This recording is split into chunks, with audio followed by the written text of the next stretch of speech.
Did you know there are now children born whose parents weren't alive during 9/11? Good morning and welcome to the podcast. That was funnier in practice. I'm glad you did that. You're going to die. Plus, Nothing has any there'll be some meaning. people in the comments who are now going to spend some time just thinking, hang on. I come Now, from if that- Essex. Those stats are. Now, if that makes you feel old, you've got to acknowledge John is now 40. Hey! No, don't talk about my birthday. We're well aware I'm the old one. Happy birthday, John. I know it was like last week, but You know what my first video game console was? The What? Pong. It was not too far off. It was the ColecoVision, which had the original Donkey Kong on a disc. Wow. It was disc, also look at you, la-di-doo-dah, I believe it was disc. also the first home console that had an actual analog stick. People say, oh, the N64 had an analog stick, that was revolutionary. No, the ColecoVision had a little joystick thing that, to my mind, was the first analog stick in a home console. Wow. God, you're boring. And old. I like how some people I'm in the the Twitch James chat- May of the group. This is my job. I wanted to be the James May of. I think we're all the You're James the May of Jeremy the group. Clarkson. Actually. Oh, I'm the No. yeah, all right, I'll take You're it. the Clarkson. Clarkson? I'm the Hammond. I'm the young. Yeah, exactly. Is that why I don't like you? All right. Yeah, okay. probably. That explains You know, it. I was in M&S before, John. And, Oh, you know, I love M&S. No, I'm just walking around at every corner. I'm just expecting to find you in a little bed, living there. How many beds are there in your local M&S? None, but that's the point, John. I'm sort of walking around going, I think John might live here because I'm literally, it's exactly your kind This of is place. less about you making fun of me for being middle class and more about the fact that you just occasionally, just when you're like in the corner of your eye, you see me in a bed, which says more about your desires than about my lifestyle, alright? Look, right, don't judge my sexuality, John. That's very rude of you. Oh, I'm very sorry. I'm a John-osexual. Interesting. Interesting. Who wants to do the fart joke? We've already done the gay sex one, and they're the oldest jokes according to John. Anyway. John, give us an old Greek fart show. I can't just give you... Greek jokes don't work on their own. They need context because they're political. Well, it doesn't matter. We'll make it. We'll figure Just out say the politics Trump. later. That's how you do political humour these days. Europroktos, my favourite rude Greek word. It means literally gaping arse, and it's the same root that gives us the continent Europe. Yeah, Europroktos and Europe is exactly the same root. Euro, wide land, Europe. Europroktos, wide-arsed. A Greek insult meaning someone who's had too much gay sex and has been left slightly saggy-arsed. So you may notice there's not a lot of gaming news this week. Gaming news. Well, some, a little bit. Well, kind okay, of, a right, bit. okay. We have two Square Sorry, Enix games I want to talk point about. something out that a lot of people in the comments going, actually, the age of the consent is 16, so they can't be more. I'd like to point out that the age of consent in the Vatican is 12. Yeah. Also, 12. I want to point out, we were referring to Essex. Yeah. Where the age of Essex. consent is 8. Yeah. Yeah, that's awful. Wow. Let's carry on. I mean, is that from experience, Dan? Should I be concerned? No! We're not going to bring that up. Okay, so we have two Square Enix games to talk about this week. Do we? I know one. What's the other one? Okay, one who Dan won't want to talk about, which is Hitman. Oh, God, you fuckers are still... So this is why I hate... Why do we need to talk about This that is one? why We I were hate talking about that last the way week. they're releasing content for this game is you fuckers just won't shut up about the fucking thing. No, we spoke about it last week. Yeah. But now we've both played it a lot more.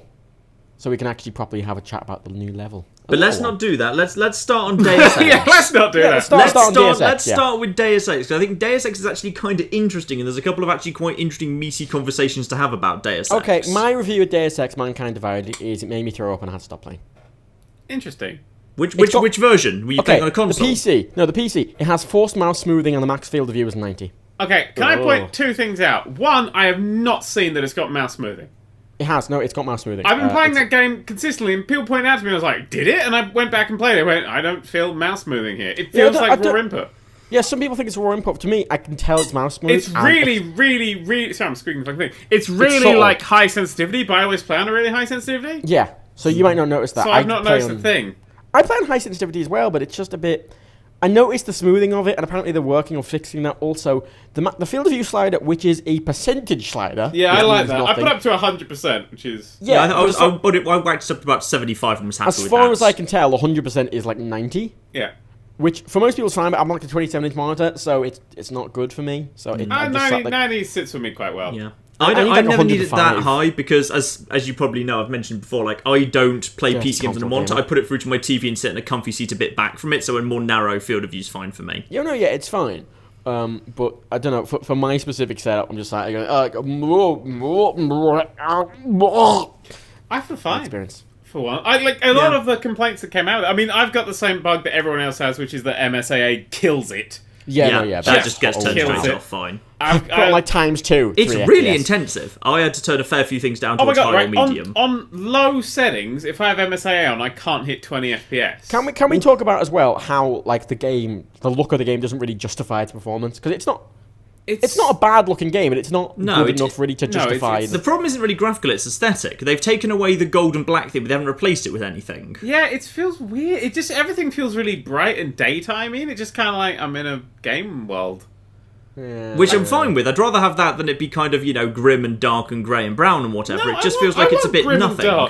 It feels too fucking bright for what's going on, as far as I'm into it. No, like brightness is nice, but I like that. Like what I really liked about the Deus Ex, like I never like previous Deus Ex games. I really like the aesthetic of the brightness in the dark. Yeah, I really like that aesthetic, and that I like the black and gold that Human Revolution did. I really liked that. I thought it was an interesting look. It fit the game. It worked nicely. It wasn't too distracting. It wasn't very obvious. It was like a pulsing. I find the really really shiny gun very distracting.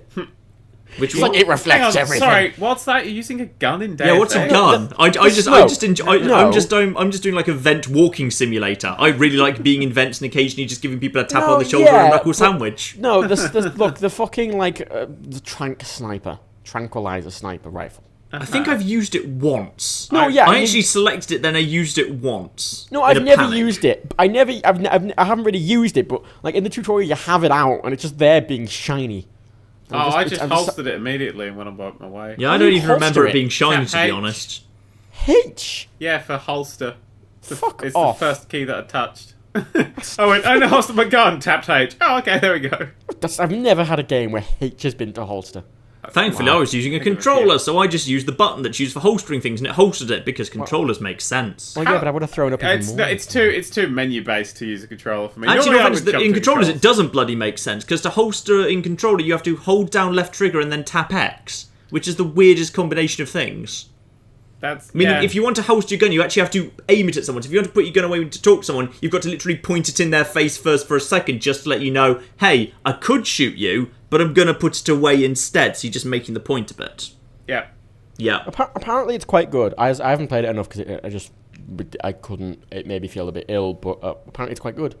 I think it is a really solid game with a couple of annoying things around the outside I can forgive because the core game is fine. I noticed in your video you said everything felt very overwritten, didn't you? I don't like the script. I mean, I like the ideas and I like the themes it's playing with. It's just every conversation should take 30 seconds, takes 5 minutes instead. Yeah. The script needs distinct and heavy editing. Like, because because I've got a video coming out Saturday for it. I played through the first side mission because I thought that shows off kind of everything that the game does.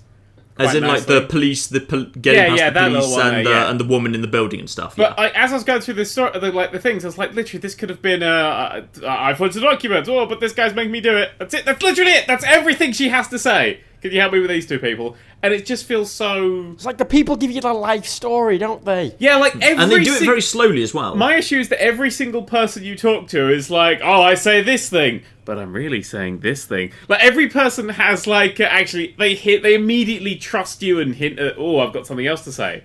And if you push it further, it's like, oh, my child is Latvian and has an augment that makes them talk Swedish, and I have to take them to the dry cleaners for help. There's a lot of gaps too. The game just kind of pauses and the characters look at each other meaningfully for a second. I'm not sure if it's just struggling to load because I put it on an HDD rather than SDD or something, but it's... I have bits where they'll move their mouth and not say anything, and then they'll say the next line, which syncs perfectly, and I'm like, what the fuck was that bit? So there's some weird... The lip syncing is atrocious. Yeah, I struggle with Jensen more than anything because I find I can't roleplay with him because it doesn't matter what you do. You're either like a paragon saint who like doesn't touch anyone and hides in the vents and everyone survived, or you can gun everyone down and he doesn't react emotionally to it. You can't roleplay with him because there's no option to be like I am malevolent evil or I am mawkish good. There's just like I shall interrogate you in a bland, frowny, grumpy way, or I shall explain myself in a bland, frowny, grumpy way. We don't really go anywhere. The missions themselves seem to not split off. Yeah, I haven't really found... I mean, there's been one or two little places where I'm like, that might come back to bite me on the ass. But so far, everything that I've done, especially now I played it through that little second time, I tried to like do things massively different the second time, and it was just the same. And the outcome was the same. Yeah. Like, that whole hour and a half side quest I could have done just by shooting the guy in the face when I first talked. Just bang, alright. Presumably the police would mind if you did that. If I did it from a distance while invisible... Yeah. Maybe not. Fair point. Yeah. That's kind of why I like New Vegas, because New Vegas had that kind of thing about it as well, that you could take a really quick way out, but doing the longer way and thinking about it and actually having an emotional thing, there was a reason you got something out of it. Yeah, I mean, you get a shit ton of experience for going around the longer way. Yeah, but like it's not just about experience, it's about like lore and interest, and actually you get an interesting story in New Vegas, and you actually get interesting faction relations and shit. It's not just arbitrary like it feels like in Deus Ex. Yeah. Should we talk about the big thing that's getting talked about a lot in Deus Ex? Yeah. That is that the game has microtransactions up the arse. But it's only kind of. I think up the arse No, is too it has much. them fully, but it is in a side. Okay. Mode. They have two sets of micro. Actually, a lot of people have attacked the reviewers, saying, "Why didn't the reviewers mention these?" It's because in the review versions of the game, the shop wasn't there. Yeah, the shop was empty. And also, Jim Sterling made the point in that the mode they're in, he just didn't use because it wasn't. Oh, Breach Mode is the one where I really want to talk about, because that is literally a free-to-play game built into Deus Ex. Yeah. Because like when you boot that thing up, it's like it takes you through the tutorial. It makes you like get a pack and then open the pack like a free-to-play game would. And it follows that sort of path, so that thing forces the microtransactions down your throat. The other, in the single-player mode, they're just there for getting yourself more money. But now I'm like, okay, I had no problems playing through the review copy, like money-wise and stuff. But I kind of want to play it again now and see if the balance has shifted. I want to see if we've got less money now. And in my second playthrough, I've got much less money than I did the first time round. Now, money is randomly dropped. It's randomly dropped, but I'm not entirely sure if a patch that came out when the game goes live changed that. No, that would be very suspicious, wouldn't it? That would be very, very bad. Because like I was thinking, like there's tiers of how badly microtransactions can fuck up a game, and the worst tier is there are microtransactions embedded into what was traditionally a single-player campaign experience in such a way as it's fucked up the economy and thus the game balance for the sake of trying to push microtransactions, i.e. the Dead Space 3 scenario, where the in-game economy gets fucked up the arse in order to try and push people to buy shit. But if it's done that, that's very, very, very bad. If, however, it just lives in a side mode that, as far as I can tell, doesn't have any gameplay impact on the main mode, it's still that's bad. That's more benevolent. And then there's kind of a mid-ground, like in Mass Effect 3, where it's still where bad, all the though. microtransactions are really in a side mode. is the worst, because that side mode tied into the main campaign, and you can't get the best ending on the main campaign without playing that side mode. You could after they patched it. They patched it to change that, yes. Originally, it was bad because you could 100% the game in the single player, and even though it's been a single player game up to that point, you could not get the best ending. I didn't get the best ending, and I was like, what the absolute fuck? I mysteriously thought I did, because I didn't see any change, because I still got the Shepherd Survived ending, which I thought was the best ending, and I haven't seen a better ending. But I think like if you pick one of the three choices, you can, if you 100% it, which I did anyway, so I just happened to go for that choice anyway, so... Yeah, whatevs. But yeah, if it's there was my video of Mass Effect 3. I said that this is the start of single player pay to win, and everyone said it was a retarded thing to say. Ha! Wrong. It's here, bitches. Take that, YouTube commenters. Foiled again. Mm-hmm. It really just depends how much this is going to impact the single player. Because if it's just a side thing and it only has aesthetic changes on the Deus Ex campaign, I've heard it changes like stuff that's on the in-game radios. It's not. That's no, bad. it's not too bad in this game. The problem is it feels like a test for future games. Yeah. Yeah. And it feels like they might just add it to future games, and this is kind of the start of it. So. I'd like to point out my video starts with like a 6-minute rant about them. Okay, good. Well, it's not a rant. It's I actually, instead of going, that's shit like I normally would, I actually try to explain how microtransactions sit in my brain when I know they're there. And since they've come out, I've not enjoyed the game as much. But nothing has changed, but I've not enjoyed the game as much. I think there's an interesting thing here, which is, obviously, this shit's going to keep happening unless they get called out on it enough. So, at some point, is there a responsibility from reviewers and YouTubers and whatever to actually start marking down a game for having microtransactions in it at all, even if the core gameplay, the core campaign, isn't actually affected? Well, here's the Do thing. we have a responsibility to do that because this is shit and it's bad for the whole industry? Well, it depends how microtransactions are implemented. If they're in a single-player, full-price game, then go fuck themselves, and you should take all of the points away. All the points away forever. If it's in a multiplayer game, then, I mean, even if it costs money to get in the multiplayer game, server costs just carry on going. And it's a good way of supporting server costs, as much as I do desperately dislike them. But I don't play multiplayer games, so they can fuck those up. And you look at something like Rainbow Six Siege, where it is just cosmetics, Yeah. versus something where you are actually getting new guns. Like, oh god, what was it? Help. Team Fortress 2. No, not Team Fortress 2 gives you actual guns, doesn't it? Because you have to pay for keys for crates or something. Team Fortress 2 is free to play, though. That's a bit different. It wasn't when I fucking bought it! But there was a game where, like, if you pre-ordered it, you got like the best gun in the game straight out. Mass Effect 2 gave you really good guns for it- pre-ordering. Is that all the games, Matt? There was a specific one that it was the best gun in the game. Might have been, I can't remember, but it was one of the big ones. If you pre-order Deus Ex, you get just one set of guns for one of your save files. Apparently. Didn't know that was a thing. I don't know. I like. I mean, the idea of lowering a game score for that actually probably would discourage them quite a lot. Yeah. But But at that point, are we being dishonest if we are basically taking gameplay that we would have marked higher had there not been microtransactions in a mode we didn't even necessarily play? Well, they are in Deus Ex. I mean, fuck Breach Mode. I don't give a shit. I'm going to play it. But they are in the single player, and it did make me think about the single player differently. Because then I start questioning everything, and I'm like, okay, is the game pushing me towards these now?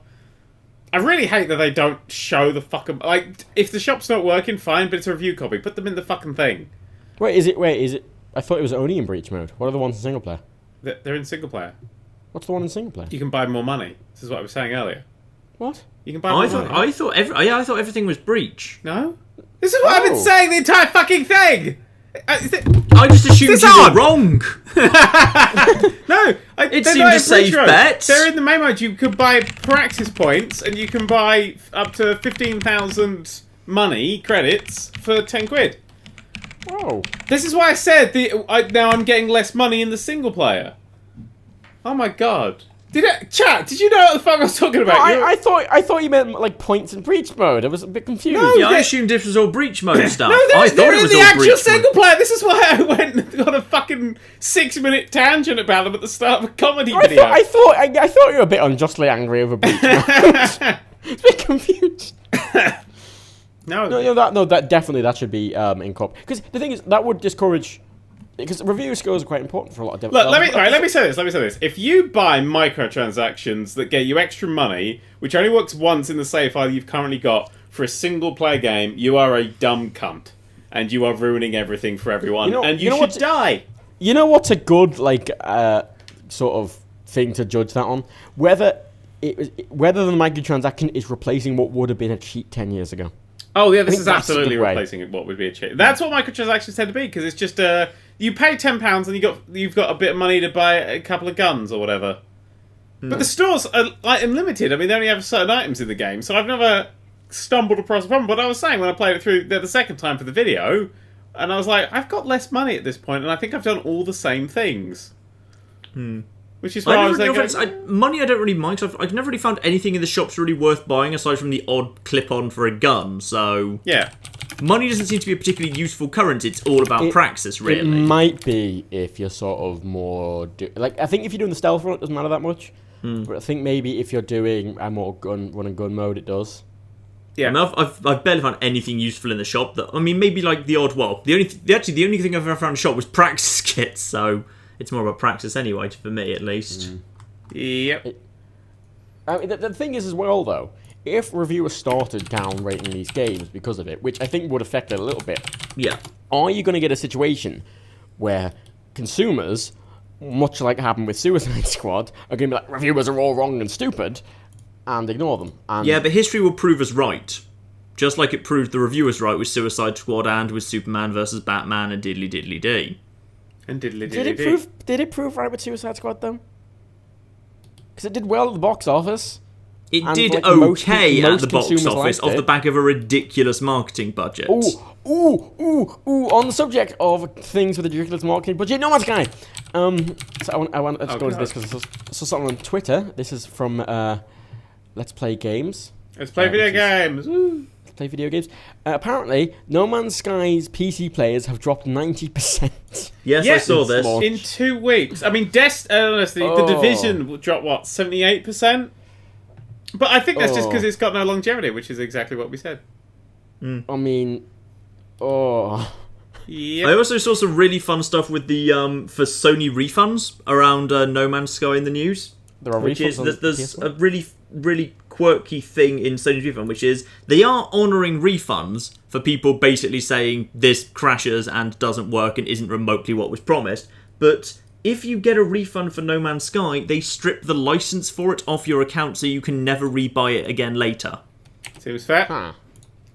Which Sony then went on to say isn't a policy of theirs, but all of their customer service representatives were saying it was.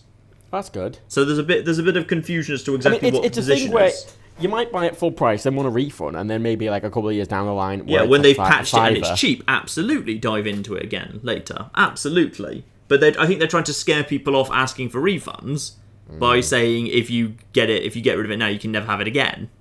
That's not good at all. No. Not good at all. I still want to point out as well, we as Nerd³ have still not got review codes for No Man's Sky. No, we do not. Like since last week when we actually verified key email, we still haven't got them. I assume they're not even giving them out. I assume they haven't even done. I assume they've just they got their press email, and the second it came out, it just started flooding with shit, and they went nope, and they just closed it and walked away. Well, but they clearly didn't want to be sending out review code anyway, so they did the bare minimum they could get away with and just, we're very done. begrudgingly. We're done. The less people write about this, the better. No, because I was kind of hoping for. I wanted to try it out, and I'm like, I'm not gonna buy it. I mean, I'm not. Why would I buy it? I bought it. You bought it. I But, bought it. yeah, but you're a fucking idiot, aren't you? But, And presumably you can't get a refund because you played it too much. He played it for 2.1 hours. He I just know. went at 0.1 of the Literally refund. 2.1 hours. I looked at it, I was like, I don't refund anything anyway. It's not what I do. well. I like refunds are there, but I mean, I might want to come back to it someday if it becomes good. That's fair. I keep all my terrible games I've always kept. I have all the digital homicide games in my library. Yeah, that's a good example there. Sorry, the Twitch chat is still slightly confused. Deus Ex Mankind Divided has microtransactions in the single player. You can buy money and you can buy practice kits, which are basically levels. So you can upgrade all your stuff immediately, basically. So you can start the game and go, I've got lots of money and full health, and that'll cost you a shit ton of money. I don't fucking know how much that's going to be. But basically you can buy levels of it's the speed of the game up. So you can pay more money to play less of the game if you're that way inclined and an idiot. A really dumb fucking idiot. It's like, I'm going to pay money to get less of a product. Yeah. I like it when No, people are like, you've already paid for the product, then you keep paying to enjoy it less. I do love people like, well, I've got a job. I can't expect to play a game for a bajillion hours. Well, here's an idea. Buy a different fucking game! It's only 30 hours, it's not that bad. It's 7 hours if you just play the main campaign. Yeah, I'm a completionist, I love subquesting. It'll be the full 30 for me. Yeah, I mean, the thing is, though, you can't look at a game and go, yo, I have a job, I'm busy. It's like, well, either play a different game. Or just play this one over a longer period of time. Yeah, or I used perhaps, to do at like, school. I mean, don't buy money to spend less time doing. I mean, play a game with cheats, perhaps.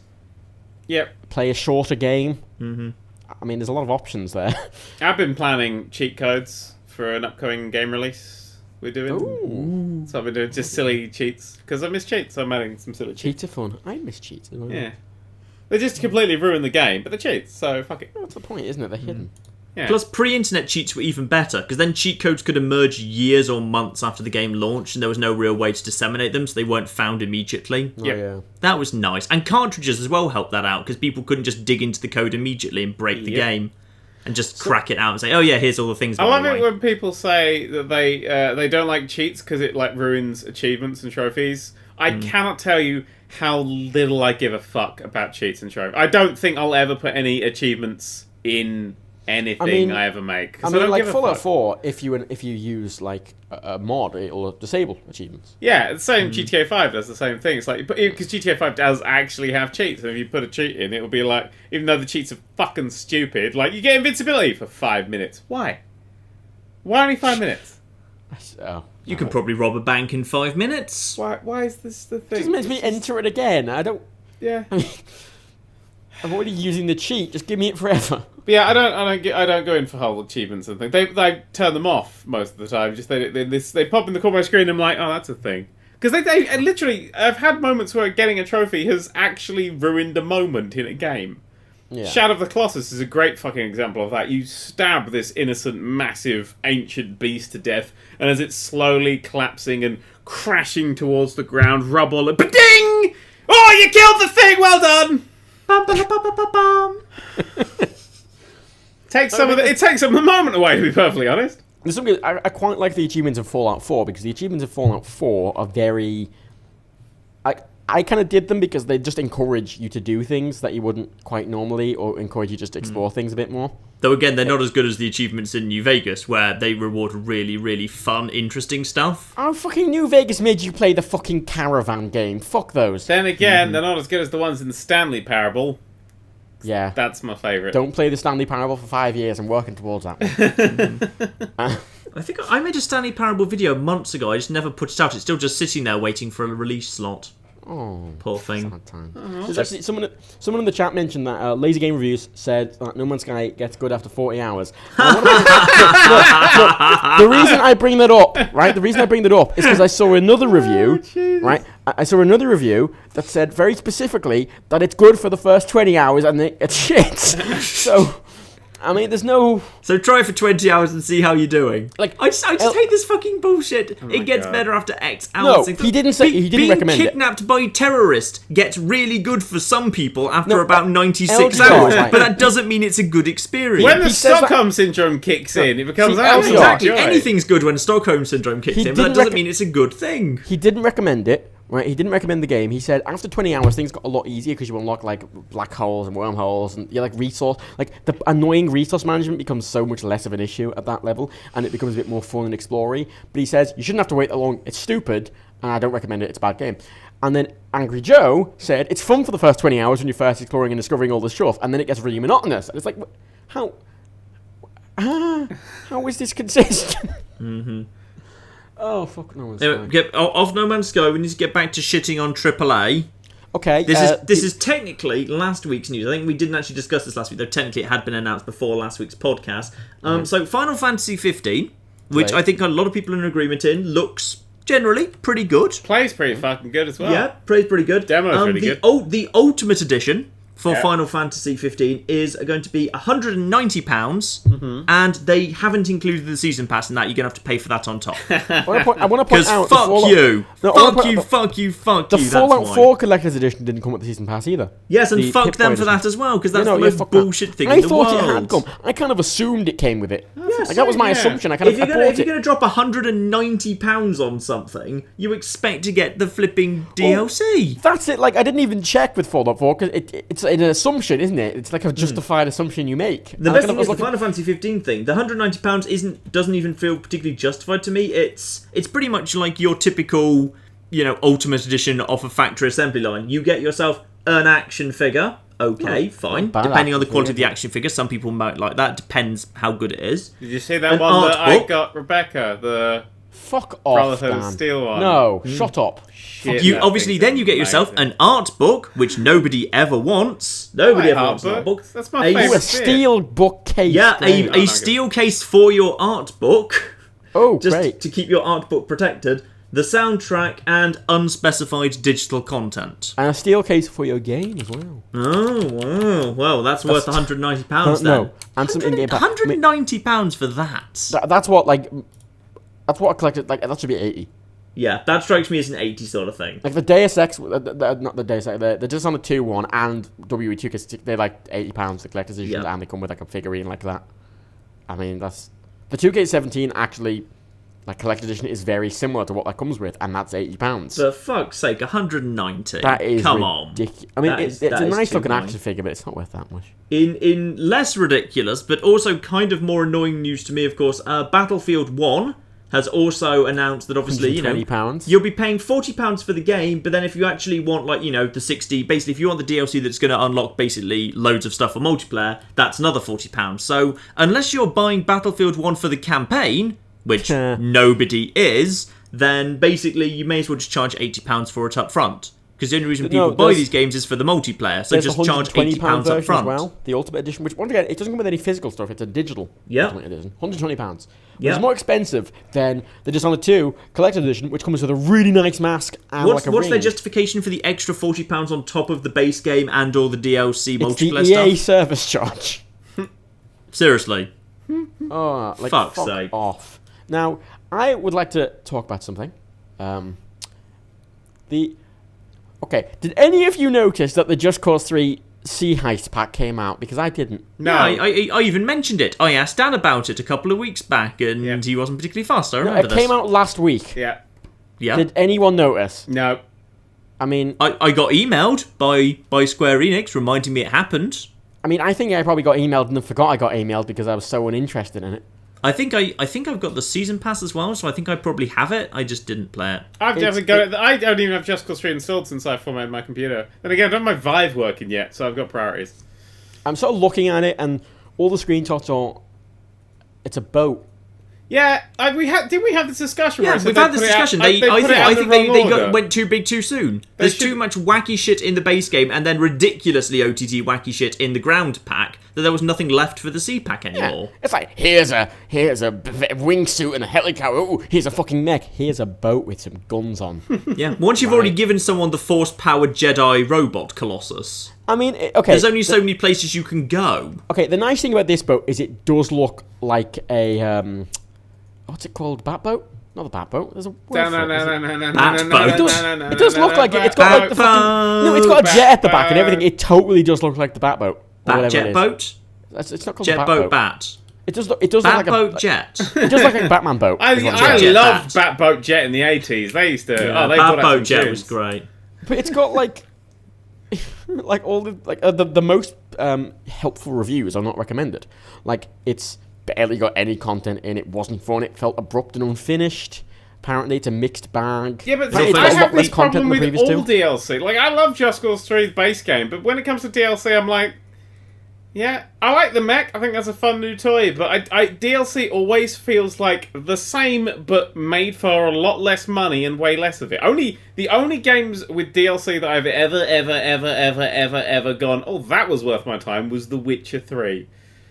Because that Story-based DLC, games, that it can DLC work is an for expansion story-based pack. games. Narrative stuff it can work because the DLC can add on and build on the story and add narrative and provide a really good climax for the game. But like a big Adventure Playground toy set, like Just Cause 3 honestly is, there's only so much you can do but throw even more toys into the sandbox. Just Cause 2 did it really well, because they went, alright, let's just come up with some more shit to put in it. And they charged, I think it was £1.50, and you got a jet, a new fucking massive car, and then a weird weapon, like the air The gun. hovercraft as well, yeah. Yeah, the hovercraft, and like the monster truck whose tyres were inflated so much it could float on water, which I thought was always silly fun, with twin grenade launchers on the top of it.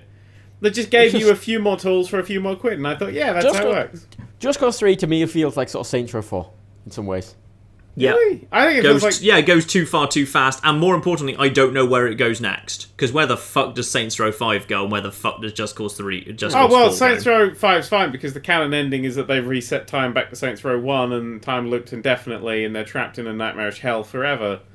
Yeah. That wasn't the canon ending of Saints Row 4. Saints Row 4, they went spiraling off into space together because they killed the alien. Get out of hell! Saints Row 5 technically exists, and it's get out of hell. Yeah. And that, you meet God, who's Nathan Fillion, and you pick one of 5 endings, and they're all just tiny little things. And the one I like best is that you reset the Earth, and they hint that that's the main ending, and that's good. That basically the next Saints Row game is going to be a reboot that's going to go hopefully back to something a bit more Saints Row 2-y. God. So does that mean that the Christmas special for Saints Row 4 is canon or not? I don't know. Honest to God. There's a series that went on one hell of a journey from the first 2 games. You know, Saints Row 2 Especially from the first game that was fairly grounded. Did either of you play Saints Row 1? I didn't play it at the time. I've played it since, but it's so weird to see it kind of being relatively grounded and gritty. Well, Saints Row 2 is the perfect mix. Like, I'm playing Saints Row 2 on the channel at the moment, and it's the perfect mix of absolute banana shittery, but also it's all happening in a grounded world. So when you feel more like a psychopath. Yeah. Like, if they went in Saints Row 3, if they went, haha, the whole world was actually a simulation from the start, and you are just a psychopath, and this is how we've decided to just to keep you from killing everyone, then I'd go, yeah, no, that makes sense. In fact, that's how I would reboot Saints Row, is I would go, at the end of 2, you took over the Ultor Corporation, and in one final hurrah, they managed to kidnap you and lock you in a virtual reality where you became the president and fought aliens and went to hell, and then they'll just go, that never happened, and then you're just back, and it's a few years later, and you're back in a new updated Stillwater, and we carry on with the sort of semi-grounded, well, fully grounded, but goes a bit wacky Saints Row 2 style.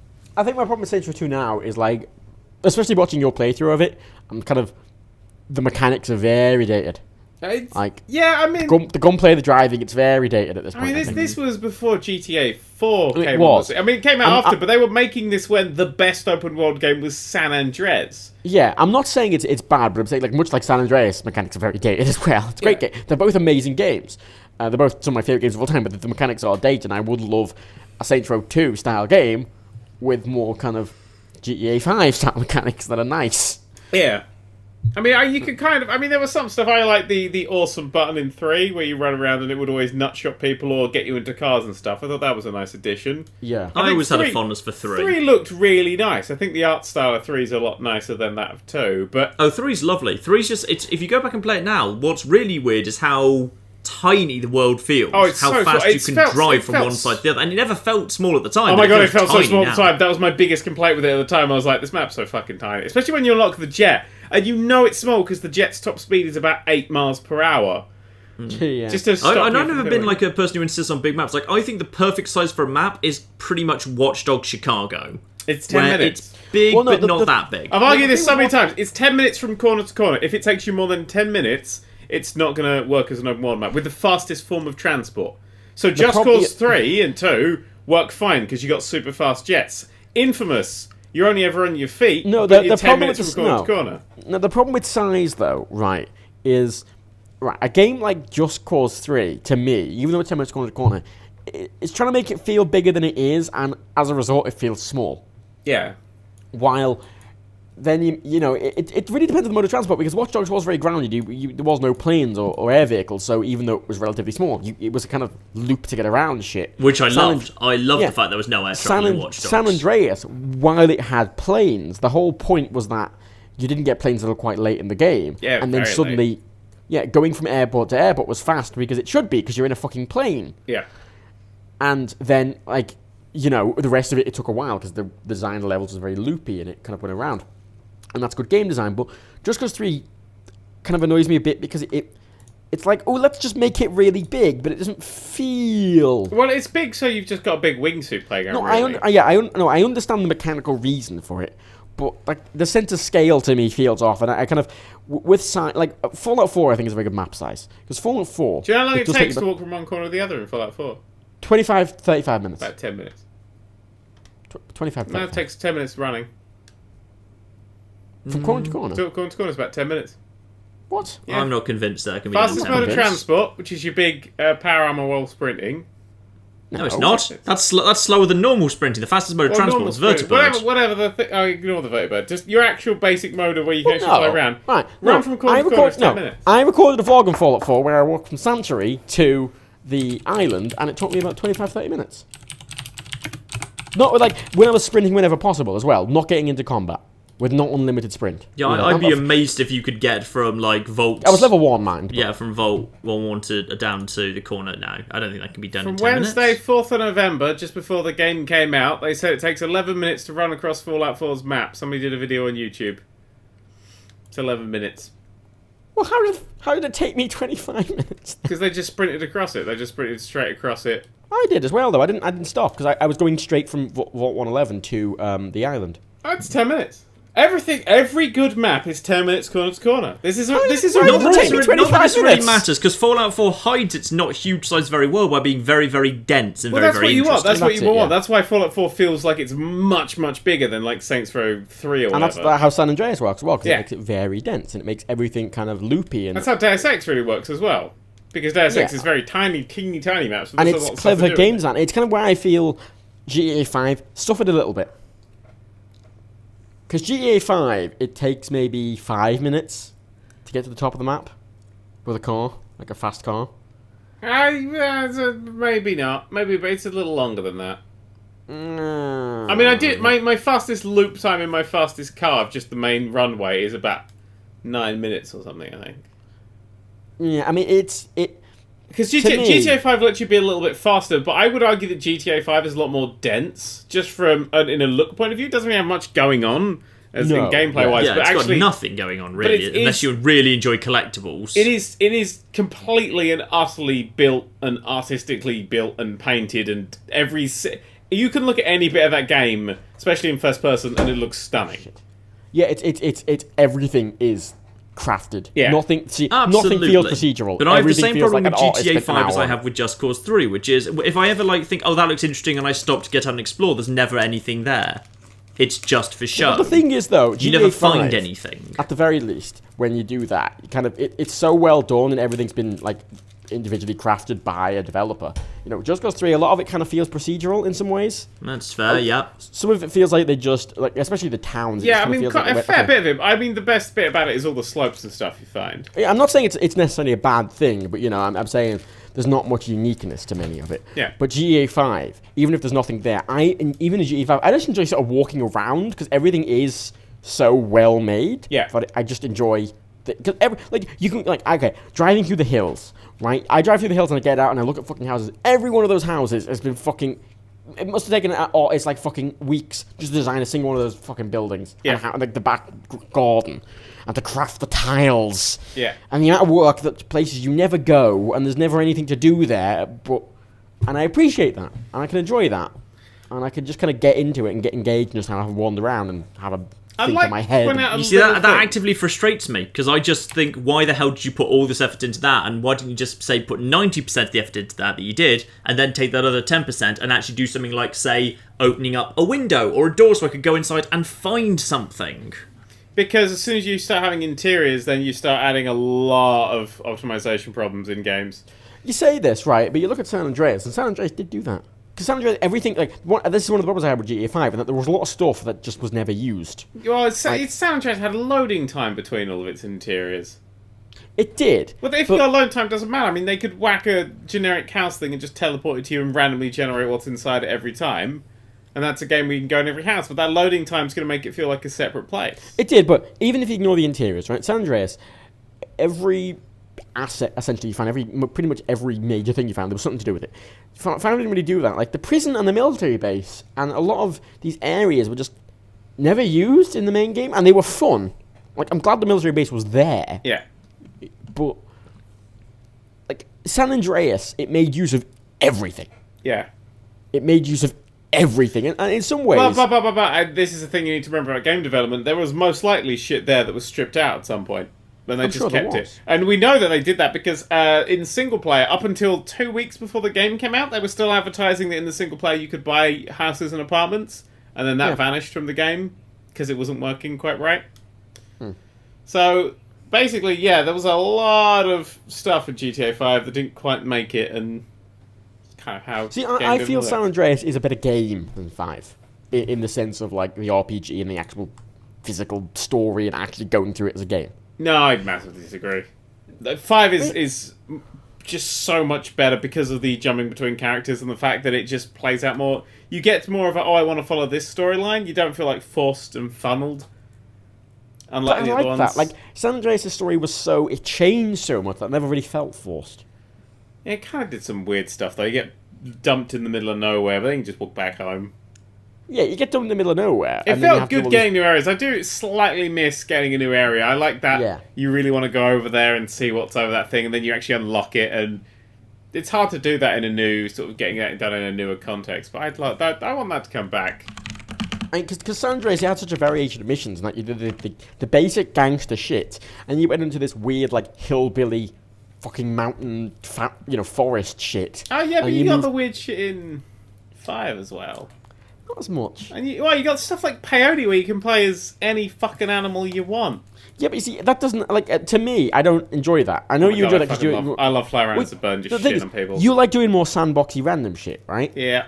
I like a more structured story, and San Andreas gave me that. If you just want a structured story, then I'd argue that 5 gives you a better structured story, just because you have the 3 characters. Story shit. Michael's is good. I enjoyed Michael's.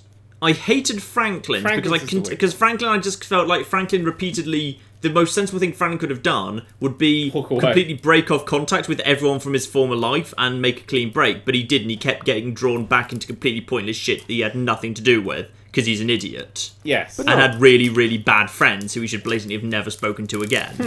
But he didn't. Franklin was just an idiot who kept getting drawn into stuff that had nothing to do with him. The problem I had with 5 is there was no real antagonist. Like, San Andreas immediately establishes an antagonist, Sam Jackson. I mean, come on. It's Sam Jackson. Anyway, establishes all these characters that are friends with you, and it establishes antagonists, and it brings you through, and you really get to fucking hate this character. But in 5, the entire game just sort of hinges on Michael being a bit angry once and pulling down a house. Like, none of the game would have happened if he didn't do that. Yeah, but what really bothered me is that you can't like choose. Like, I assumed when it happened, like, we'd be told, hey, you now have to make this much money, and I'd be given open options for how to earn it. But no, you don't. Fuck you. Get on down this entirely linear series of missions. The game did that a lot, where it kind of felt like it was going to be like, hey, we're going to make it open, and then it funneled you into a thing. And I'm fine with that when, like, San Andreas, it felt like you were just falling into situations out of your control, and that made narrative sense, and I was kind of fine with it. But I say if you you do want to take the player's hand occasionally to make sure you're telling them the right story. Like, every now and then you want to guide them slightly. So, I mean, that was used as a setup for him to get back into doing the bank jobs and stuff, which is that part of him he was trying to forget, but now he's got the excuse. And Michael never goes, oh God, I've got to go back to do bank jobs. Oh, the worst thing. He kind of gets excited about it. Like, he misses it. And he wants, which is what I like. I like back. Michael's thing because he's the only one that's a bit gleeful. Yeah, he just wants to go back into that thing. But if you just like turned up like 5 weeks later, covered in hooker blood, and gone, "Here's your 20 grand" or whatever it was, or 2 million, like, yeah, I killed all the hookers, all of them. I killed them all. How is that a good way of getting $1.3 million? I don't. Well, it's very fast. You know, how many hookers would you have to kill to make $1.3 million? They spawn in a line by that strip club by Michael's house in like 4 or 5. So I'd say if you just plowed through them with a good enough car, got out, got them all, drove 1 block down, turned around and came back, what's the spawn rate on them? But they don't drop that much money. No, but if you do that for like a week... Yeah. No. Yeah, but sooner or later someone's going to notice that for the past 5 days straight, prostitutes have been murdered every 3 minutes. No, I agree that Michael was a more interesting character than CJ. This is not exactly going to be a serial killer that's going to drive the police to distraction with figuring out what dastardly crime he's going to commit next. It's going to be the same prostitutes outside the same strip club. Again. He would, because every time they're trying to set up their little tent and their little triangles with the numbers on it, just a car would go through and wreck it. This is not a crime that would require Cole Phelps to come in and look at the little triangles and go, Just Cole Phelps in the background picking up a Coke can and just like, oh, what's this? It's just another row of hookers just get plowed Actually, Cole Phelps would be screwed, because before he could even get done looking at all the scattered prostitute limbs, you'd have run over another few, so there'd be more limbs scattered. Yeah. He'd never get through the crime scene. Yeah. You might be onto something here. Yeah, eventually the blood so would start... busy that they can't get anywhere. Yeah, the blood would start becoming like a torrent, and so people would just get washed away as they were trying to Cole get Phelps just slips up on all the blood. Jesus Christ. Eventually he gets bored and just has to go and have sex with his German floozy. No, right. But I agree. I loved LA Noire. Where the fuck's LA Noire 2?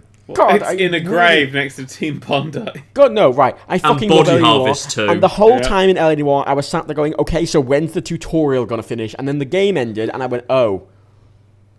Yeah. Which ending did you go for? Because some of them are more unsatisfying than others. I'd like to point something out. I've never actually finished it because I cannot read people's faces. No, Don't know what that says about me. It probably puts me on some sort of spectrum, but I just can't go, you're lying. No, you get about 3/4 of the way through the game and it suddenly goes, you're playing a different character now. It's like, wait, hang on, what?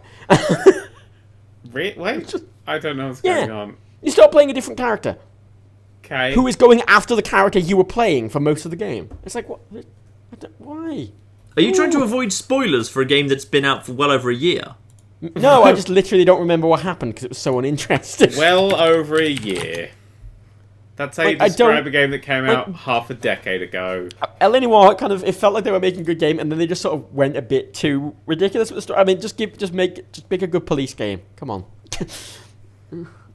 Plus, no offense, you only played as that guy for like 2 or 3 missions. You got back to Cold Phelps pretty quick. No, yeah, but still, it took me out of it a bit, you know. It took me out of it enough to just be like, okay, I don't really feel into this game anymore.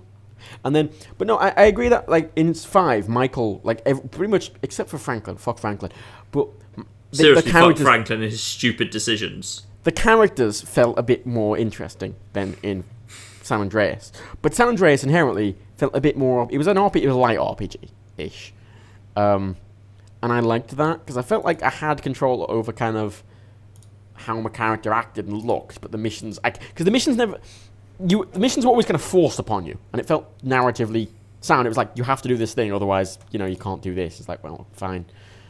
It kind of sounds fun anyway, And my ideal game would be San Andreas, but a bit bigger, and with GTA 5 graphics and mechanics. And optional heists where you get a choice of different heists. You don't have to do any if you don't feel like it. And if it could do blowjobs as well, that would be great. Yeah, we just add that in there. Yeah, that's nice. My ideal game. And if they went further with customization and made it like Saints Row 2 level, great, perfect. I just remember spending the whole of GTA 5 every time we were playing as Franklin, and one of his old friends calls him up and say, "Hey, I've been kidnapped. I need you to come and shoot 30 guys to save me." I was like, okay, in a moment they're going to give me the option to say, "Yes, I'll do that, plus karma," or "No, I won't. Boo, you're a bad friend." I was like, okay, and I will select no when that happens, and that moment never came. Well, that's because Franklin just kept being an obedient little lapdog, running along to help his stupid friends, who then at the end of the mission always told him, "You're a sellout, bro. I bloody hate you. God, you've forgotten where you came from." To which, and then I always was, okay, now, Franklin, what you say in response is, "Yes, I have, because where I came from was a fucking shithole, and I've managed to escape from it. Fuck you all." But he never said that either. Like the fucking, Tanisha's like, "Hey, like, what? Just come do my, boyfriend's job for me?" Yeah, my boyfriend's busy being unconscious from drugs at the moment. Can you come and do his job for him? He's like, yes, miss. He's one of those Sorry, people miss. who helps all his friends out and gets, nothing in return. And he gets less than nothing in return. He gets basically insulted for his trouble. Yeah, but I do like when he gets that house which overlooks. That's like one of my favourites of the game. Is you first step into that house, which is just in the hills, which is amazing. And you just step in there, and from that moment on, you hardly ever really speak to any of your friends again. And then you get shit for it. Oh no! Then you get told, "Hey, we're in trouble. Can you drive off? Can you drive across the entire map to a bloody sawmill that's going to take you 10 minutes to drive to?" Yeah, but that's the thing. Is his and then shit, can you drive back? That's the Franklin story. Is that his shit was all this gang stuff, and he's like, "Oh, I want to get out of this world. Get out of this world." He gets out of that world, and he's this beautiful thing. But the new friends he's made just give him the exact same shit. No, that was his old friends. It was his old friends that dragged him to the bloody sawmill. He never had any chance to say no. You can always just don't go, let him die. Mission failed, who gives a shit? And the game seemed to suggest, and Franklin's reaction seemed to be when his mother and all his friends said, "Hey, you've changed, man. You've forgotten where you've come from." He's like, "No, I can see it from my new balcony. Look, it's just over there." Yeah, no. And his response should have been, yes, I have forgotten where I came from, because where I came from was terrible, and any sane person would be trying to escape from it as hard as they could, because it's entrenched poverty and terrible, and we should all be fleeing from it. Why on earth are you shaming me for improving myself and escaping from entrenched poverty, you lunatics? That's why Michael's great, because all of these missions where it's like, "Come save me," he's like, "I don't fucking want to, but fine." But I'll do it anyway, because I'm just an idiot. He's just pissed off all the time, and he is resentful of his family, and his family are resentful of him, but there's just some, sort of family obligation to. Neither of them really want to talk to each other, but they're just sort of like, okay, we're family technically, so I guess I have to. And there's that, it feels like a begrudging... It's like he's stuck in a permanent Thanksgiving. That's what it is. It's just endless Thanksgiving. But frankly, it doesn't make sense. I was just waiting for like the moment. Like I assumed his plot was ultimately going towards an arc of eventually he was just going to snap and say, "No, fuck all of you. You've kept asking me to do these ridiculous things, and I've done it, and you've given me no thanks. You've given me unkind words for it. No, screw yourself. I'm going to go and build a new, better life for myself." And that moment never came. No. And that's really weird. That Michael plot redeems didn't himself, go there. and Trevor, his whole story arc is, "I'm a mad bastard. I like killing people. Oh, someone wants me to kill people. Okay, cool. I will." Yeah, he didn't have an arc. He showed No. up mad and ended either mad or dead, depending on how you played the game. I mean, and that's fine. That works for his character, and Michael's character worked for him. Frankly, and I straight up, the moment the game gave me the choice of which ending, I was like, yeah, kill Trevor. Trevor's clearly an utter maniac. I was so angry because it's like, Of okay, course you killed Trevor. Why would you do anything but I got kill so angry Trevor? at the ending of that because it's like, do you want to kill Michael or Trevor? And I'm like, I want to kill Franklin. Yes. Could we Can I just commit maybe suicide? like send Franklin to kill Trevor and then have them kill each was other? Called suicide. Thank you very much. That was your third option. You had kill Michael, kill Trevor, or suicide. That's how the missions were labelled. Well, no, it's labelled as suicide, but it's actually just an incredibly easy series of missions where everything gets wrapped up in 5 minutes. I loved how Yahtzee it's so described ridiculously that finale. easy it is. You just kind of think, why didn't we just do this in the first place? This was Yahtzee easy. described that finale by having them go, "Hang on a minute, we're murderers. Let's go and murder everyone." I like that as an ending, though. I think that's good because they realised But it was that too they're just easy. GTA. It was way too easy. But that's the point. When killing is that frequent, the only time killing is ever like an issue is when the game takes over and somebody runs away and you're like, I have to get them out hiding again. That's the only time you can't kill people. Killing people is too easy in games, and this was a commentary on it. This was but just kill them all. I liked it. Thought it worked. Can we talk about a different game? Because we have I've actually got a new game I want to talk about. Ooh. That Okay. has changed its art style ever so slightly and ruined it. Ooh. With the tiniest change in the world. I'm going to talk now about the new Worms game, Worms WMD. Fuck Worms WMD. Fuck that game. Fuck it. Okay, hang on. may I I'm have going to get myself up to No, speed can here. I go on this? No, I want to go on this. beat I want to just tackle it. This is the smallest thing I've Fine. ever done, but You first. it's a game where you have lots of worms very small on the screen. And worms got into our hearts, mostly with Worms Armageddon, because they were tiny, they were cute, and they had 3 distinct little facial features. One was massive eyebrows, they had the very big mouth, What the fuck have they done? and the third thing they had, the most important thing, I was hadn't seen this! they had big eyes. And eyes and eyebrows and a mouth give you so much expression. Basically, just the eyes themselves with the eyebrows gave you every single emotion they needed, and that's how we connected with the worms. Now, in this new game, they've inverted the eye colour, so the eyes are the same colour as the eyebrows, they're like brown. So you can't actually really see their eyes. Like, the whites of their eyes are brown with little tiny, like, white pupils floating in them. So you can't actually get any facial expressions out of them, so they just don't have any, like, life to them. And it's Do like they the still say, smallest "You'll change. regret that"? Yes. Because that's important to me. Some of the names are incredibly funny. I believe one's like, you can actually play as like a budding streamer, I think it's called, who just spouts nonsense. It's one of my favourite Excellent. ones. I quite like that. Can I go off on this now? Wait, can I say one more thing? God damn. I stopped playing the game when I right-clicked to select a weapon and saw that there was weapons on one tab. I was like, oh, there's a second tab. Click the second tab. Crafting! There's and a fucking crafting! It's called crafting. I was like, I'm out. I'm down. We don't need this. No, okay. Please let me go off on this. Go off. Okay, fuck, right. Worms 2 Armageddon is fucking incredible, right? We can all Yep. agree on that. Yeah, Great game. absolutely. And Holds Whoa, up whoa, today. whoa, We whoa, played whoa, it. We whoa. played it not so long ago, in fact. What the fuck's incredible? Worms 2 Armageddon. What the fuck is Worms 2 Armageddon? What do you mean? That's that shitty remake of Worms Armageddon that isn't as good as Worms Armageddon. It's pretty good. No, it's terrible. Fine, I can't remember whatever. which one I like now. Worms Armageddon, Yeah, the maybe original from good old 1999 slash.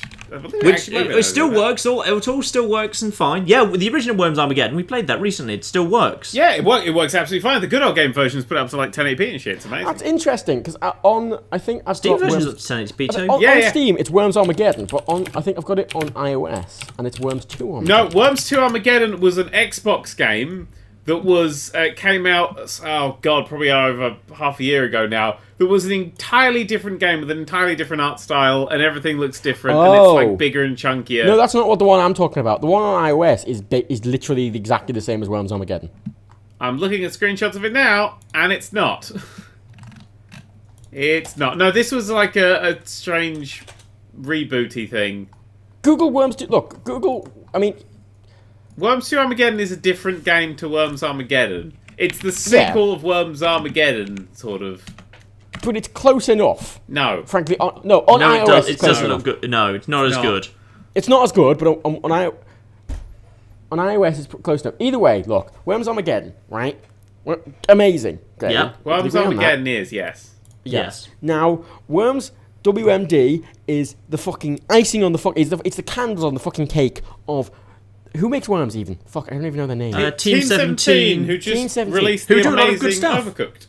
They do a lot of good stuff, actually. Team 17, right? And they're Team- lovely. I've spoken to them at EGX Res No, recently. they make a bunch of good games, but for some reason, they go, okay, we have the Worms license, let's just fucking add random shit to it in every new game, which doesn't really add anything to the fun, and just messes up the game. Well, they've got to do something. They can't just release literally the same game every year. People Just would don't get release another suspicious and game notice then! it. Just They could stop, just do just a stop roster making update. them! Well, then they wouldn't make it. Well, that doesn't make money. What are you on Exactly. about, Matt?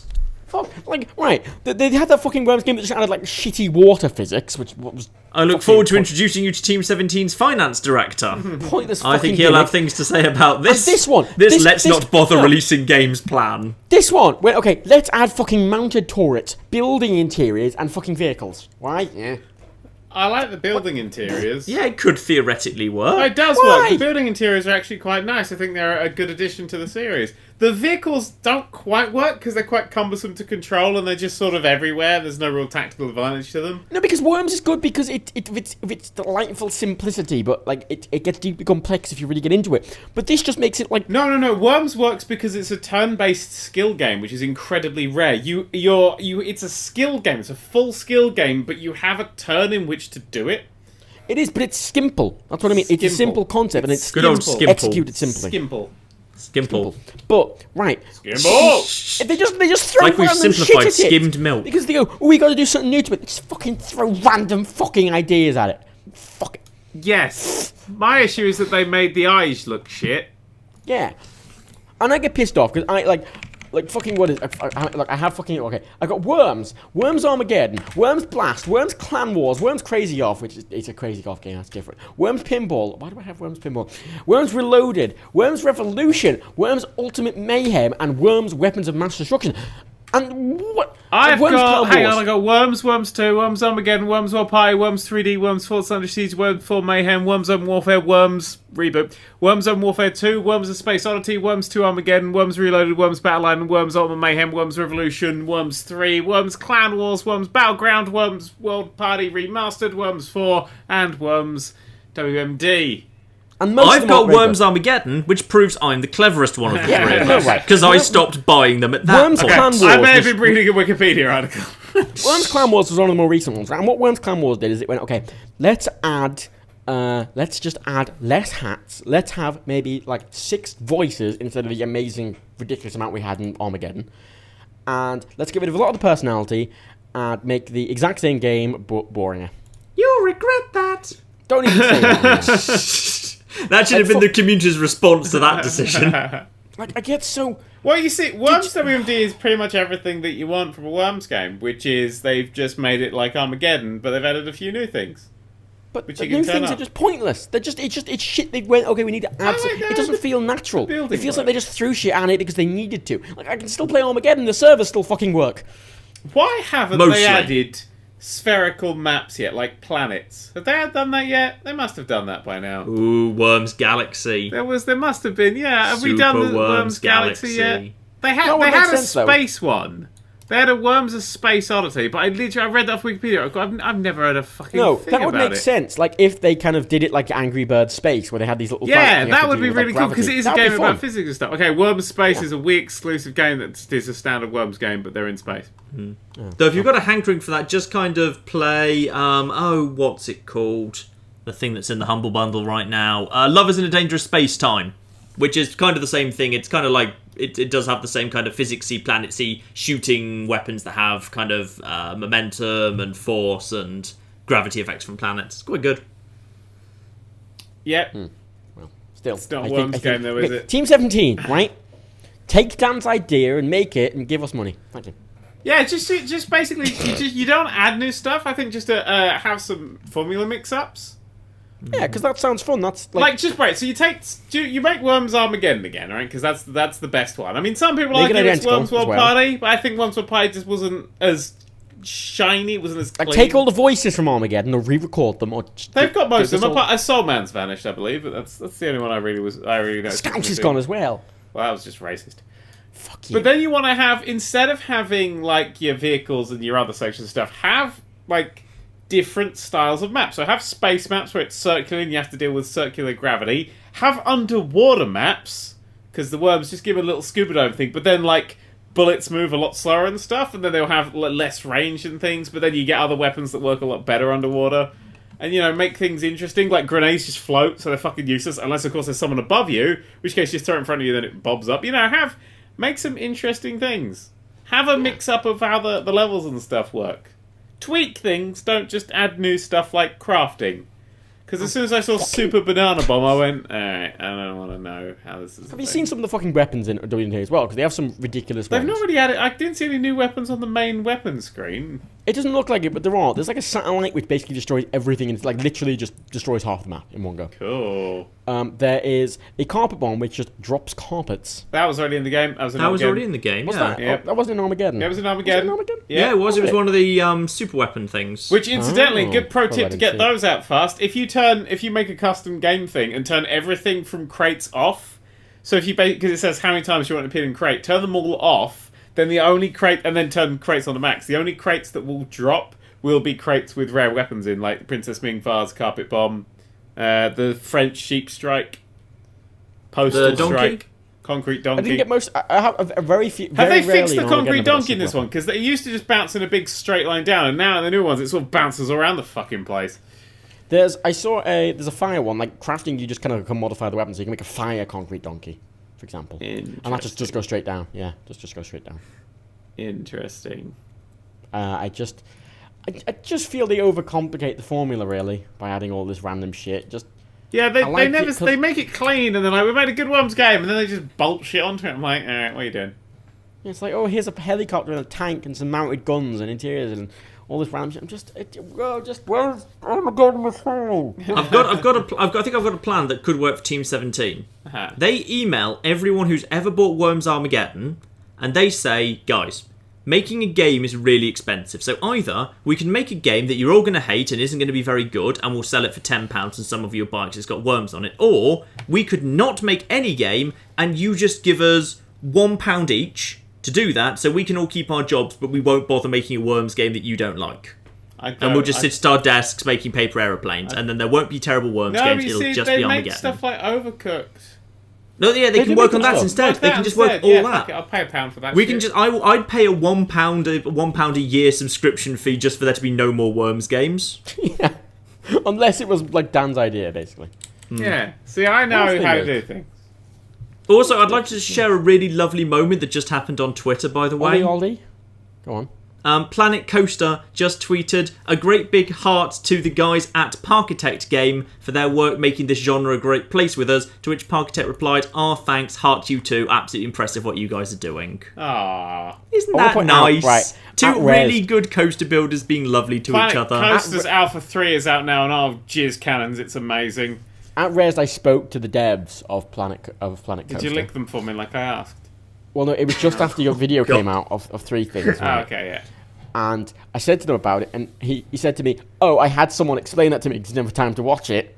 So someone on the staff explained it to him. It's a video, it moves at 25 FPS. And he said, I mentioned parking. He went, oh yeah, it's really good. And then I mentioned roller coaster tycoon. He went, no. He wouldn't even talk about it. He sort of looked at me and went, no. And just left.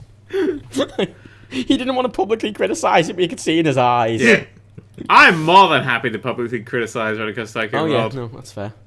Which is gone. I haven't heard anything about that for a while. Yeah, what happened to it? Is it launched? It's in early access still. Right, okay. Let's have a look at Steam. Oh god, it's a horrible review. Because Planet Coaster, is it out now on Steam? Yeah, it's out now on Steam apparently. It just entered. They've updated. I think it's about to. Mostly negative, so it hasn't changed then. Yeah, I've got Planet Coaster on Steam, so oh god, I haven't announced something. I think it's in early access. Podcats on Alpha 4, and Roller Coaster Tycoon World's early access. Oh shit! Have I announced the thing they haven't announced yet?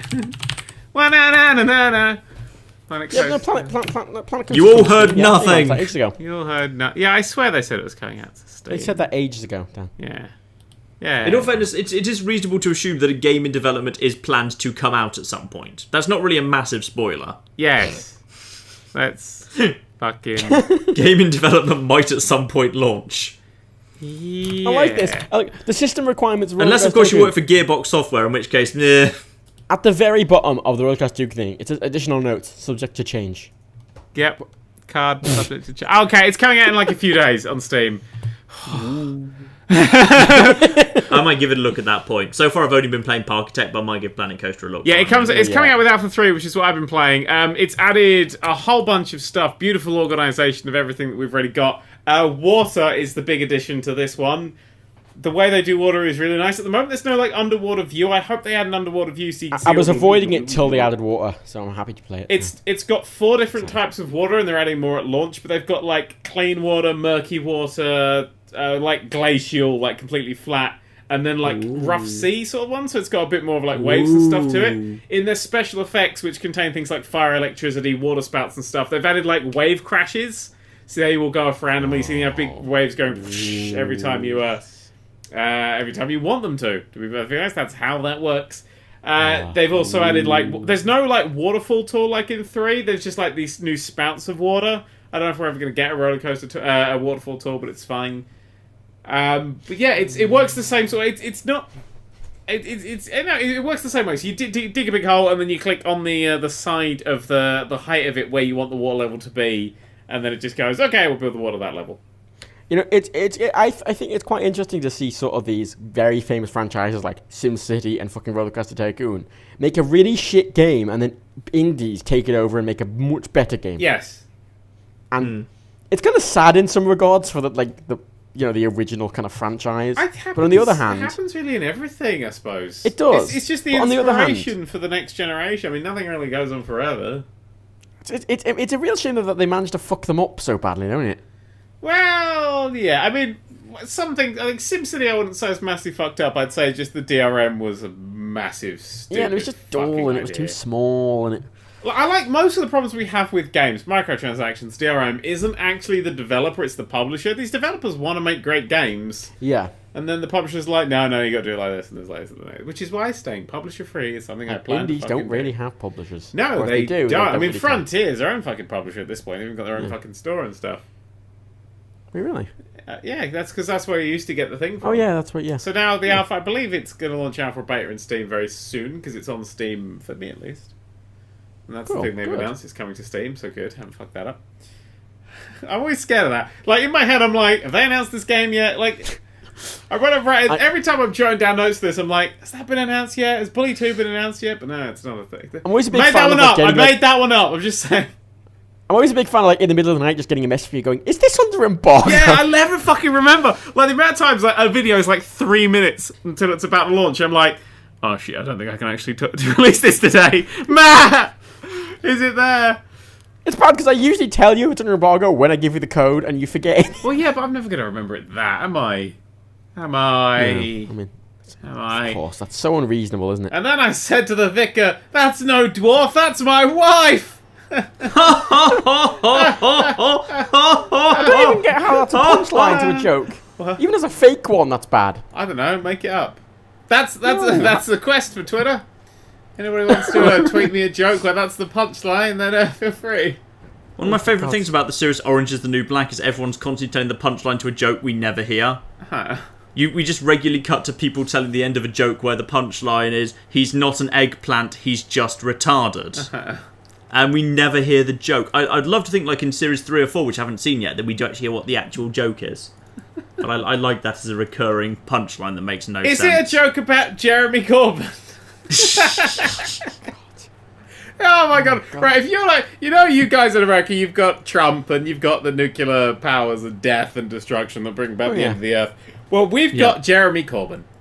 And Jeremy Corbyn is a man who sat down on the floor of a train. He's the leader of the Labour Party, who are the ones currently not in power. And and I hate to say this because this isn't technically, it's technically right, but it doesn't sound right. He's our equivalent of Obama.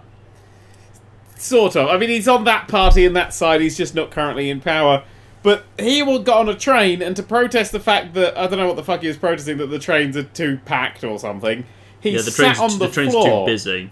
Yeah, he's sat on the floor. He's really more Bernie Sanders, isn't he? Yeah. He's a bit more Sanders. He's basically Bernie Sanders if Bernie Sanders were actually leading the Democrats. Yes. That's sort of what he is, yeah. But none of the Democrats like him. But all of the Democrats hate him. Yeah. I think many Democrats hate Bernie Sanders, so it's fine. So he sat down on the train floor to protest, and then Virgin, fucking Richard Branson, released CCTV footage of him walking past loads of empty seats to get to that floor. Which is just the funniest fucking... Like, this is our biggest scandal we've had in years, right? It's the funniest fucking I mean, thing. what would you do if you'd said, you know what, today we're going to record the It's Ridiculously Rampacked on the Trains video, and you got on the train and there were seats everywhere? Yep. What would you do at that point? Right, but there's two things which I really love. One, right, the first time I ever got on that train, because I've been on that train. I've been on that train years and years and years ago. That was the train from London to Newcastle. It's 3 hours long. I just got a picture of him. It's just him walking past loads of your seats, right? He's On got his like way a to the determined floor. face. He's like, The first time I got on that that train, I hadn't booked a seat, so I literally had to sit on the floor the whole way, because I walked through the whole carriage and there wasn't a single seat, and at every stop, it only stopped like 2 or 3 times before Newcastle, every time it stopped, I would walk up and down again to see if there was any seats, but there were no seats. So that is a thing that happened on the train, but we've got this amazing thing where you can, like, book a seat. Like, it's not... Because I don't know what he was arguing about. It's like, oh, it's more expensive. It's more expensive to not book a seat than to book a seat. But what's great about those It's often free to book a seat. There's no additional cost, and if you're booking a seat in advance, it's less money. Like, whenever I travel on a train, I travel first class. And the reason I travel first class is I buy my tickets about 4 or 5 months in advance, because that's when I plan stuff. And it is literally cheaper by, like, tens, if not sometimes hundreds of pounds than getting it on the day. So I'm like, I'll get a bit of luxury, and it throws in free Wi-Fi and free food. So eventually it's actually the same sort of price when you factor everything in. But you get a bit more legroom, and the lady doesn't frown at you. That's what I like. That lady doesn't frown. Yeah. So that's, that's an absolutely... That's my one poshness I allow myself, is I like to travel first class on trains. That's it, right. Because I take the Nice. Virgin train from Liverpool to London quite a lot. Yeah. And that's like £80 if you want an off-peak return, which you don't get a reserved seat on. Yep. Or £40 if you want reserved seats, and it's like an advanced fare and you can't travel any time, but you get a reserved seat. Yeah, that's the thing. Is like you get a reserved seat, but you can only travel on that train, which makes sense. I mean, yeah. But I always get the off-peak anyway, because like those trains are always like mostly empty. Yeah. And It's pathetic. in the defense, It's like 5 carriages of first class, and there's like 1 person in them. in the defense of Virgin, twice I've had my journey cocked up massively. Once by a train being cancelled, so I couldn't actually get on the train. They refunded that with no questions whatsoever to the full price. I bought it cheap, and they refunded the full price. And the other time, the ticket machine was broken, and I got the train. I was like, I don't have a ticket, and they were like, nah, it's probably fine. So that was good. That's East Coast Virgin, though, isn't it? That was that was split between 2 of them. One was the East Coast Virgin, one was the main one up Scotland. Oh, right. Scotland. Hang on, is it East Coast goes up Scotland? Is one I was going up to Edinburgh? Fuck, who cares? This is the biggest scandal in politics that we've had since last week. Since last When week. he said he preferred tuna without sweet corn or something. Oh, fuck. Hot damn. It's great, right? At the moment, we've got, the Tories, who are the evil bastards, who are just ruling. They're just governing. They're just doing their thing. Theresa May's gone on holiday. Nobody fucking notices. Yeah, exactly. What are they even She's doing? not done anything. I'm almost She's just kept suspicious. They've gone completely quiet. weirdly quiet. I will point out- basically somewhere they're going to unveil the Death Star. I will point out... Because they've been doing something. During this whole Corbyn train thing, they did abolish the Human Rights Act. They have started putting that into motion. Yeah, they're just sort of quietly doing things in the background while the Labour It's not Party quite the just- Death Star, but it's most of the way there. Yeah. No, it's great because the Labour Party are just distracting everyone. So they're just Yeah, quietly they're doing not only things just... while the They're Labour Party tearing themselves embarrass apart and... They're literally there is no way in hell I can vote Labour at this point, because they have proven themselves to be the least effective group of people on the Like, planet. I get a lot of them have a problem with Corbyn, right? But they're sat here in squabbling while the fucking the party they are directly combating are doing all the things they don't want to do, and they are not mentioning it at all because they're rather infight. Yeah, they're rather pathetic. infight. They're being petty fuckwits, which means now, instead of having a choice between the Tories, the Liberal Democrats, and Labour, well, the Liberal Democrats shot themselves in the foot. Now Labour being a bunch of fucking twats. It's like, well, there's the Tories. It's like the Tories or Green who don't have a chance. Yeah. So. Right. So that's good. I hope you're not poor, because posh people fighting are ruining that for you. I am quite a fan of this though, because it's like the Labour Party, like at the time where they needed to be unified, right? I get a lot of them have a problem with Jeremy Corbyn. A lot of it's justified, but frankly, put those aside for now. Focus on the fact there's a big change happening in the country. Deal with that for the time being, and then deal with Corbyn. So we'll leave. I mean, the UK is going to leave the Human Rights Act, EU's Human Rights Act, and they're going to make their own ones up. But their own one that they've already written doesn't involve any surveillance thing. So they are now going to be legally allowed to spy on anybody for any reason over data communications. That is a thing that is happening, but it doesn't fucking matter because Jeremy Corbyn sat on the floor of a train because he's a fucking twat bag. And fucking Owen Wilson is his rival. No, what's it? Owen Smith. Yeah. Owen Smith called him, like, I can't remember what he fucking called him. It was like the mildest insult ever. Oh, he called him a lunatic. And Corbyn's lot went, oh, actually, you can't mention, his PR lot went, oh, you can't mention that because that insults the differently abled. Oh, fuck off, you Tumblr fucking fuck. Speaking of Jeremy Corbyn and me stood like when Jeremy Corbyn's lecture, I was like, this is a guy who I fucking am with on all of his shit, and now I'm like, yeah, he can fuck off. He needs to fuck off. Like he's in, like politics is a game. Like sometimes you get the perfect person, but it's not the right time, and that's just the way the shit goes. And yeah, Jeremy Corbyn needs to fuck off quickly, otherwise the Tories are going to get more power. They're just at the moment they're fucking. A lot of people have said that Theresa May should call an election now because they all just. That's why I said. That is what I said on Brexit. I went, you just call it now. Just fucking call it now. There is literally, you will win it so strongly. There is nothing to fear. Yep. She will do nothing but win. John? You want to say, John? Were you going to say something? I was just about to, speaking of massive British political twats. I don't know if anyone saw this in the news. I found this quite. I don't know if this is terrifying or funny. It's probably a bit of both. Nigel Farage is going to be speaking on a shared platform with Donald Trump shortly. Good. He's gone over to Mississippi, so they're going to be in the same building at the same time. Good. Oh, I can't wait for all the photo ops of them shaking hands. Oh, I'm so excited. Nigel Farage and Donald Trump. Oh, the worst people. Sharing a platform. Have you seen like? Hang on. I need to send a message out. ISIS, if you're listening. You know, never mind. That was my attempt at Donald Trump's Second Amendment. We should shoot Hillary in the face thing, but no. Thought I should just. Now, those of you who own fertilizer factories, you might want to take this in your own hands. Fertilizer warehouse owners. Oh, you know, I had someone. I was arguing for the use of hydrogen cars, right, over electric cars because they're a bit more practical. Oh, I don't even know. Can you explain the science? No, I'm not a chemist. Anyway, where do you get hydrogen from when your car runs out of hydrogen? The petrol station. My petrol station doesn't have a hydrogen pump. No, but they can add hydrogen pumps. What if they haven't? What if I drive to Somerset where they don't even have pavements yet? Somewhere in there. No, we don't have No, seriously. I used to, one of my ex-girlfriends was in Somerset, and I went down there to visit her home during summer vacation at one point. They don't have fucking pavements. It's like civilization hasn't reached there yet. There is an entire wing of this country that is still in the Dark Ages. John, I know you probably did that in 1987 or whatever when you were sort of in the mid-teens. No, this was 2006 or something. Oh. Yeah, that's about right. No pavements. No. Look, regardless, right. What the fuck are people in Somerset doing? Look, regardless, arguing for hydrogen, I had someone on Twitter go, oh, but if you do that, then the terrorists can make hydrogen bombs. It's like, we don't want to give them easy access to hydrogen. I was like, oh no. No one tell that person how easy atoms are to access, because he might freak the fuck out. It was like, you still need like nuclear grade. It's still a nuclear bomb. It's not like you just get hydrogen and make them. You just point out to, where do you think atom bombs come from? Atoms. It was like, oh, but if they have easy access to hydrogen, like, have you heard of petrol bombs? Ooh, Oh my god. I just like the idea of that. It's like, we don't even need a fertilizer factory, just find some hydrogen. I just need to interrupt. The Guardian's most recent headline is Virgin Trains controversy has helped Jeremy Corbyn's leadership bid because it's apparently highlighted his desire to renationalise the railways.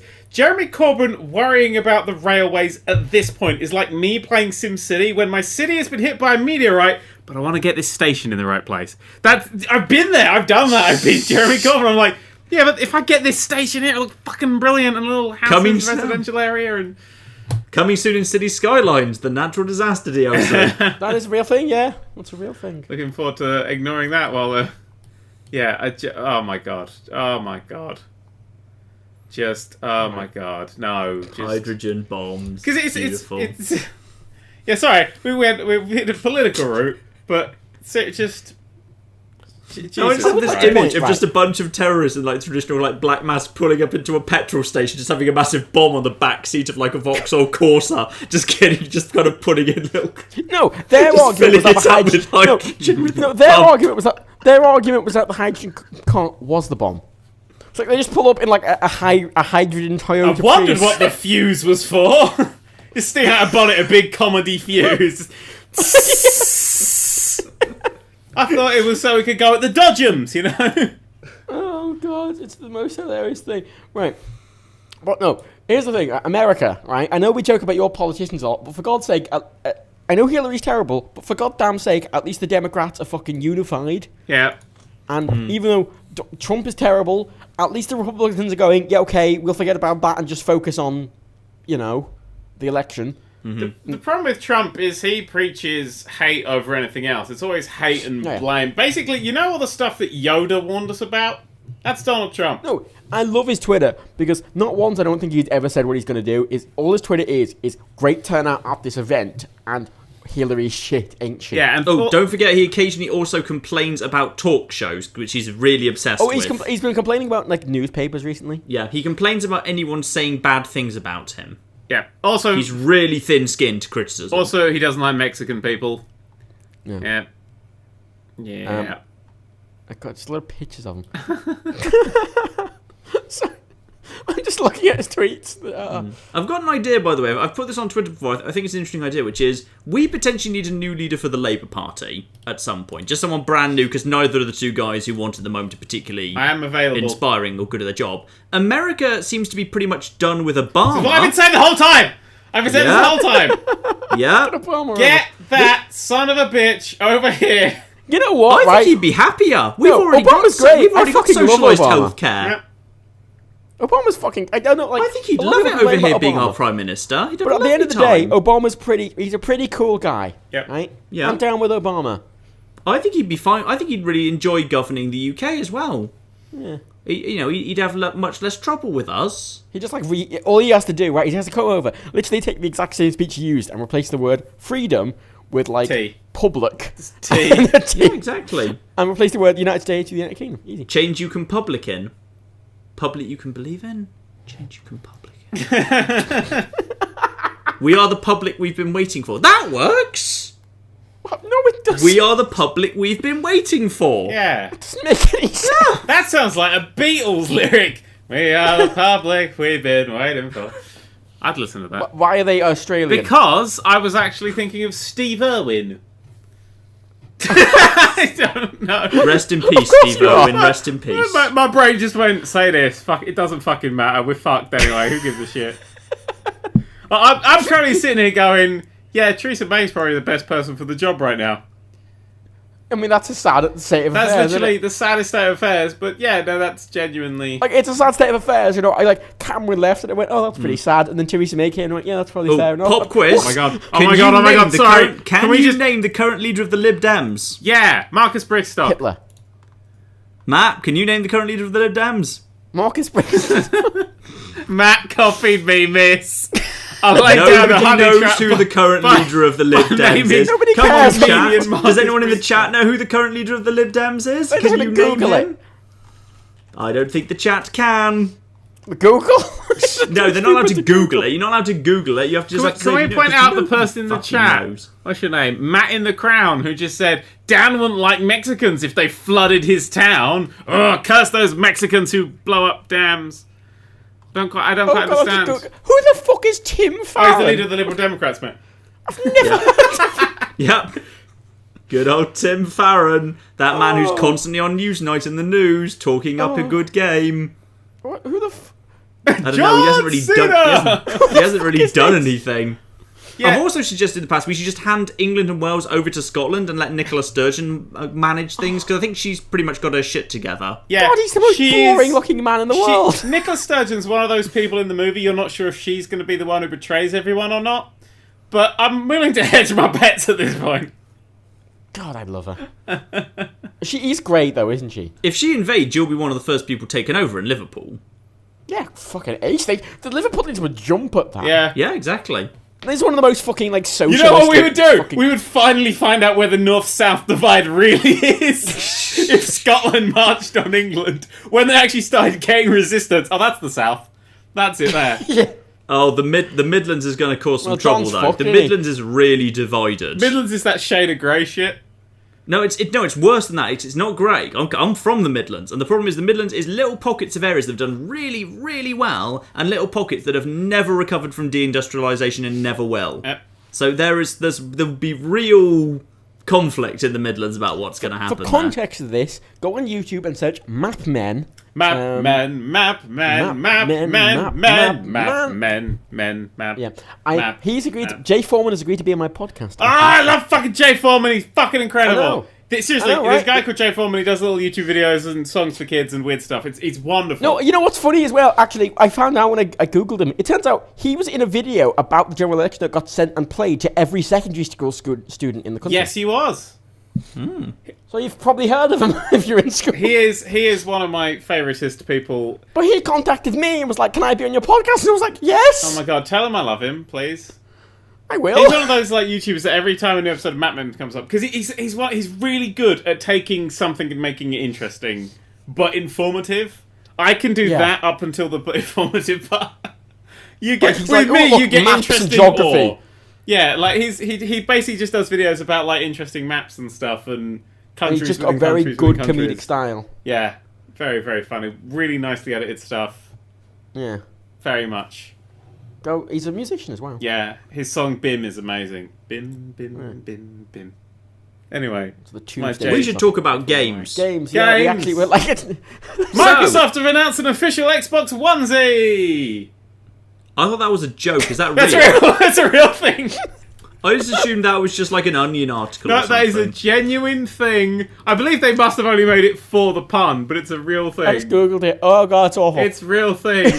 I would like to point out It that doesn't look that nice. I'd like to point out that the first response to that was someone. It was Tech the Shark on Twitter who immediately replied with, "Does it come in S?" Too good for Twitter. That joke. That joke is too. That is the best That is joke. good. That is a good joke. That's the best got, joke. like, it's got pockets with little things on it. It's got a phone pocket in the thing. It's got a controller pocket. Yeah, It's got a screen pocket. What do you mean? What do you mean screen? it's actually got an Xbox One built into it.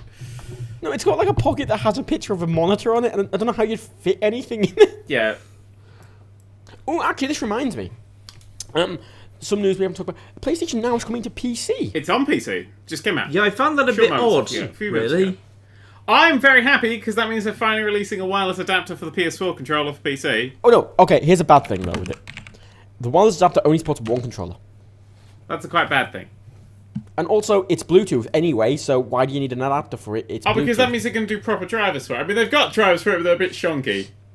But The I problem think with now proper they're drivers actually for- going to have proper actual drivers for the No, the DualShock problem 4. with proper drivers for it though is it means that like This is actually just thinking about that. I don't really give a shit because I got the Xbox One Elite controller, which is the greatest controller Well, in this the is world. this is what I'm excited for because this means I'm going to be able to play like stuff on PlayStation Now with the Xbox One Elite controller, Yes.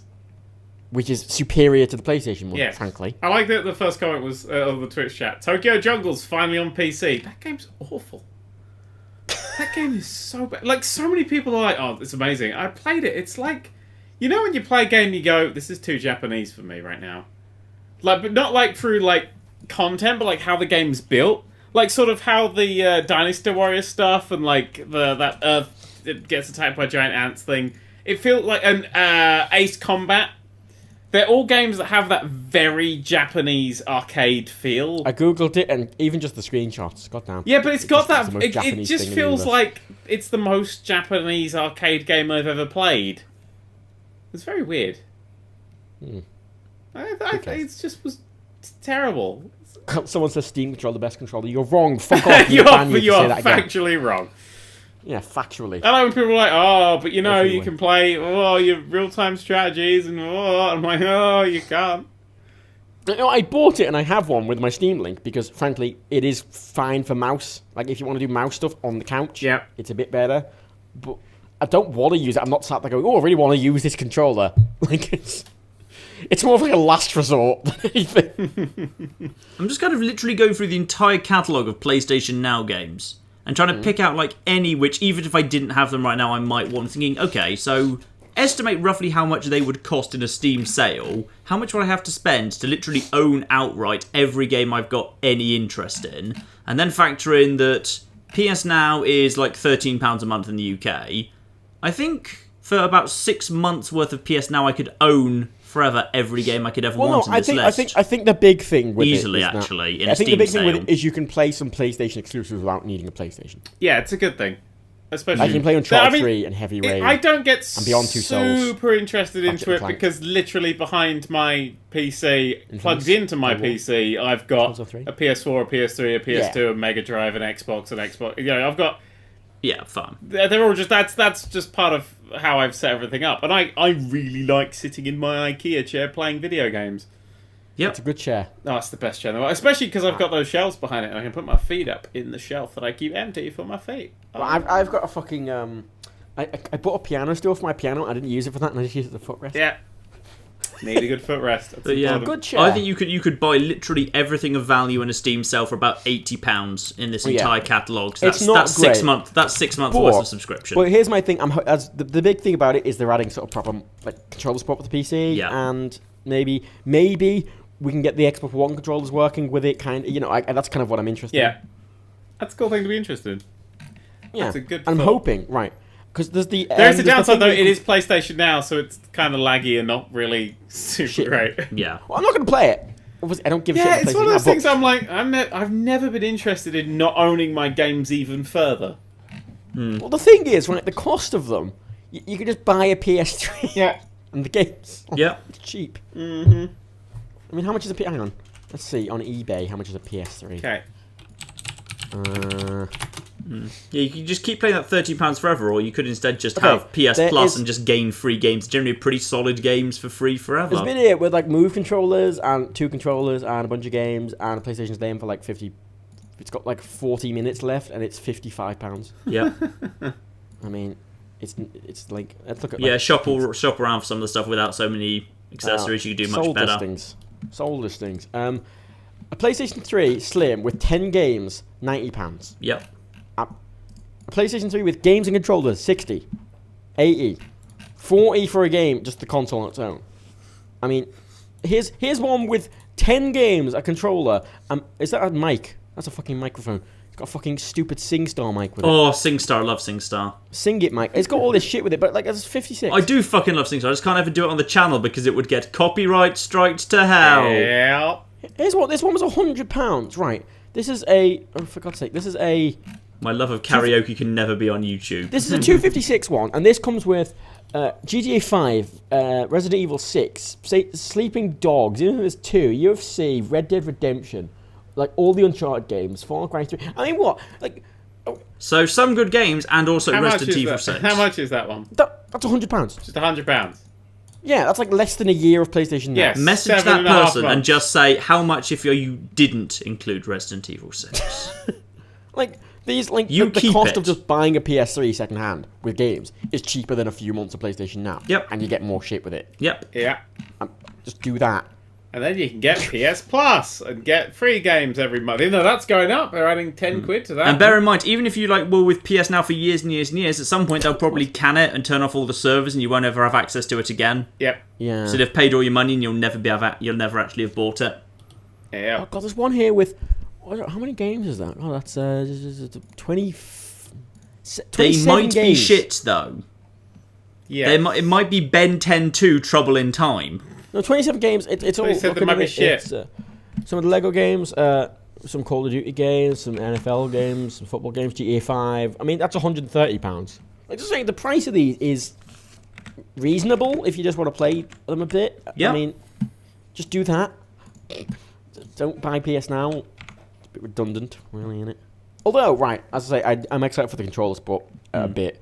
And I'm hoping, right, I haven't thought about this. You know the way you can now play remote play on your PC? PS4? In fact, PS Now, you might say. Boo. I'm No, here you all don't- night. You can do remote play now Go on home. the PC, for the PS4. Which, for me, is good, because I put all my consoles in the living room, which is downstairs. Oh, you've got stairs. Get Mr. captured Stairs. Jesus Christ. Earlier you were bloody talking about, oh dear, A stairs. duplex, I right? Fuck off. fucking love stairs. I haven't got anyway. stairs in my flat. Look, anyway. Fuck, you're fucking complaining to me. Look at Dan. Right, fuck you. Anyway, I don't look, have stairs. Well, we know he's in a mansion. We already knew that. some room, the Lego room, the Dalek room, of course.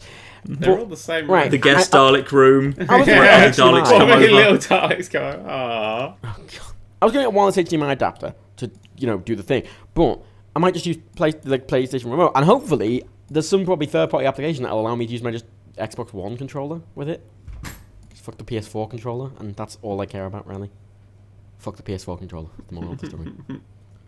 Anyway, Anyway. what was the other thing you wanted to talk about? I want to talk about Hitman. I want to mention Agony. I want to mention Agony quickly. Oh god, I'm in See if agony. anyone- He's mentioned fucking Hitman again. If anyone did their flipping homework and watched Agony. I didn't do it, miss. Agony is a game where basically Me and it's Matt one of typing, those. miss. We haven't watched It's it. kind of ripping off some of the old Silent Hill things. It's all kind of like, it's imagery that seems to relate to like sexual, grotesque genitalia, mutated teeth. So it's like a something, Trump something. campaign video then, yeah? It's basically like, hey, let's make really gross stuff to make a horror game. But like everyone seems to be really, really, really loving it. And like what it seems to me, I have a theory, which is walking simulators are allowed if they're horror. Uh-huh. If the only gameplay is literally I'm walking around and then everyone says yay if the area they're walking around in is full of vaginas and teeth, but boo if the area you're walking around in is like an English village. Uh-huh. Because, you see, that's bad. But But the it's problem with the okay English for there is to the be story literally is no boring. gameplay, but from walk down the tunnel and then pick up a thing and then No, walk down no the tunnel game- again. no, It's okay right. if it's horror. No, And I don't walking understand simulators- why people aren't tearing Agony down for having no No, gameplay. But walking instead, simulators are everyone's fine. saying, yay! No, John. Walking simulators are fine if they're interesting, but like you're using like everyone's going to the Rapture for an example, but everyone's going to the Rapture was a shit story. That's why it was shit. I'd like to point out also when. But where? Okay, if but it's a where's the horror- story in here's a corridor full of breast teeth? But there isn't. Yeah, but Or breast monsters? here's the The thing. breast monsters are Or interesting. breast tentacles? Two or things. breasticles, Two if things. you will. Two things. The first thing is in a horror Yes, there are game- two things. When you're dealing with breasts, there are indeed two things. Depends if you're watching Total Recall or Except, not. in Dan, the Dan. corridor of breasts. Then there are Dan, more that was than the two. Dan, that was the perfect time for Hong Kong. Jesus. My Hong Kong's over there now. Oh well, boo-hoo. Go No, get not it. boohoo. That's over in the other direction. The the thing that horror gives you is horror is more constant. Like with Everyone's Gone to the Rapture, there was no you walking from A to B is just walking from A to B. With horror, you're walking from A to B, but there's a tension across that entire time. This is the thing that horror games have to get right: is if the tension is too much, you have to have the scary moments to break it up because there's that relief after the scary moments, which is why that some people can't really deal with. And they said Freddy Got Fingered. Five Nights at Freddy's. I can't deal with that film either. But Five Nights at Freddy Freddy's, Got you Fingered. can't really deal with. A lot of people can't deal with that because it's such long periods of nothing happening. Which is it's so basically you're riding that adrenaline wave. So it's a constant adrenaline wave which keeps you going.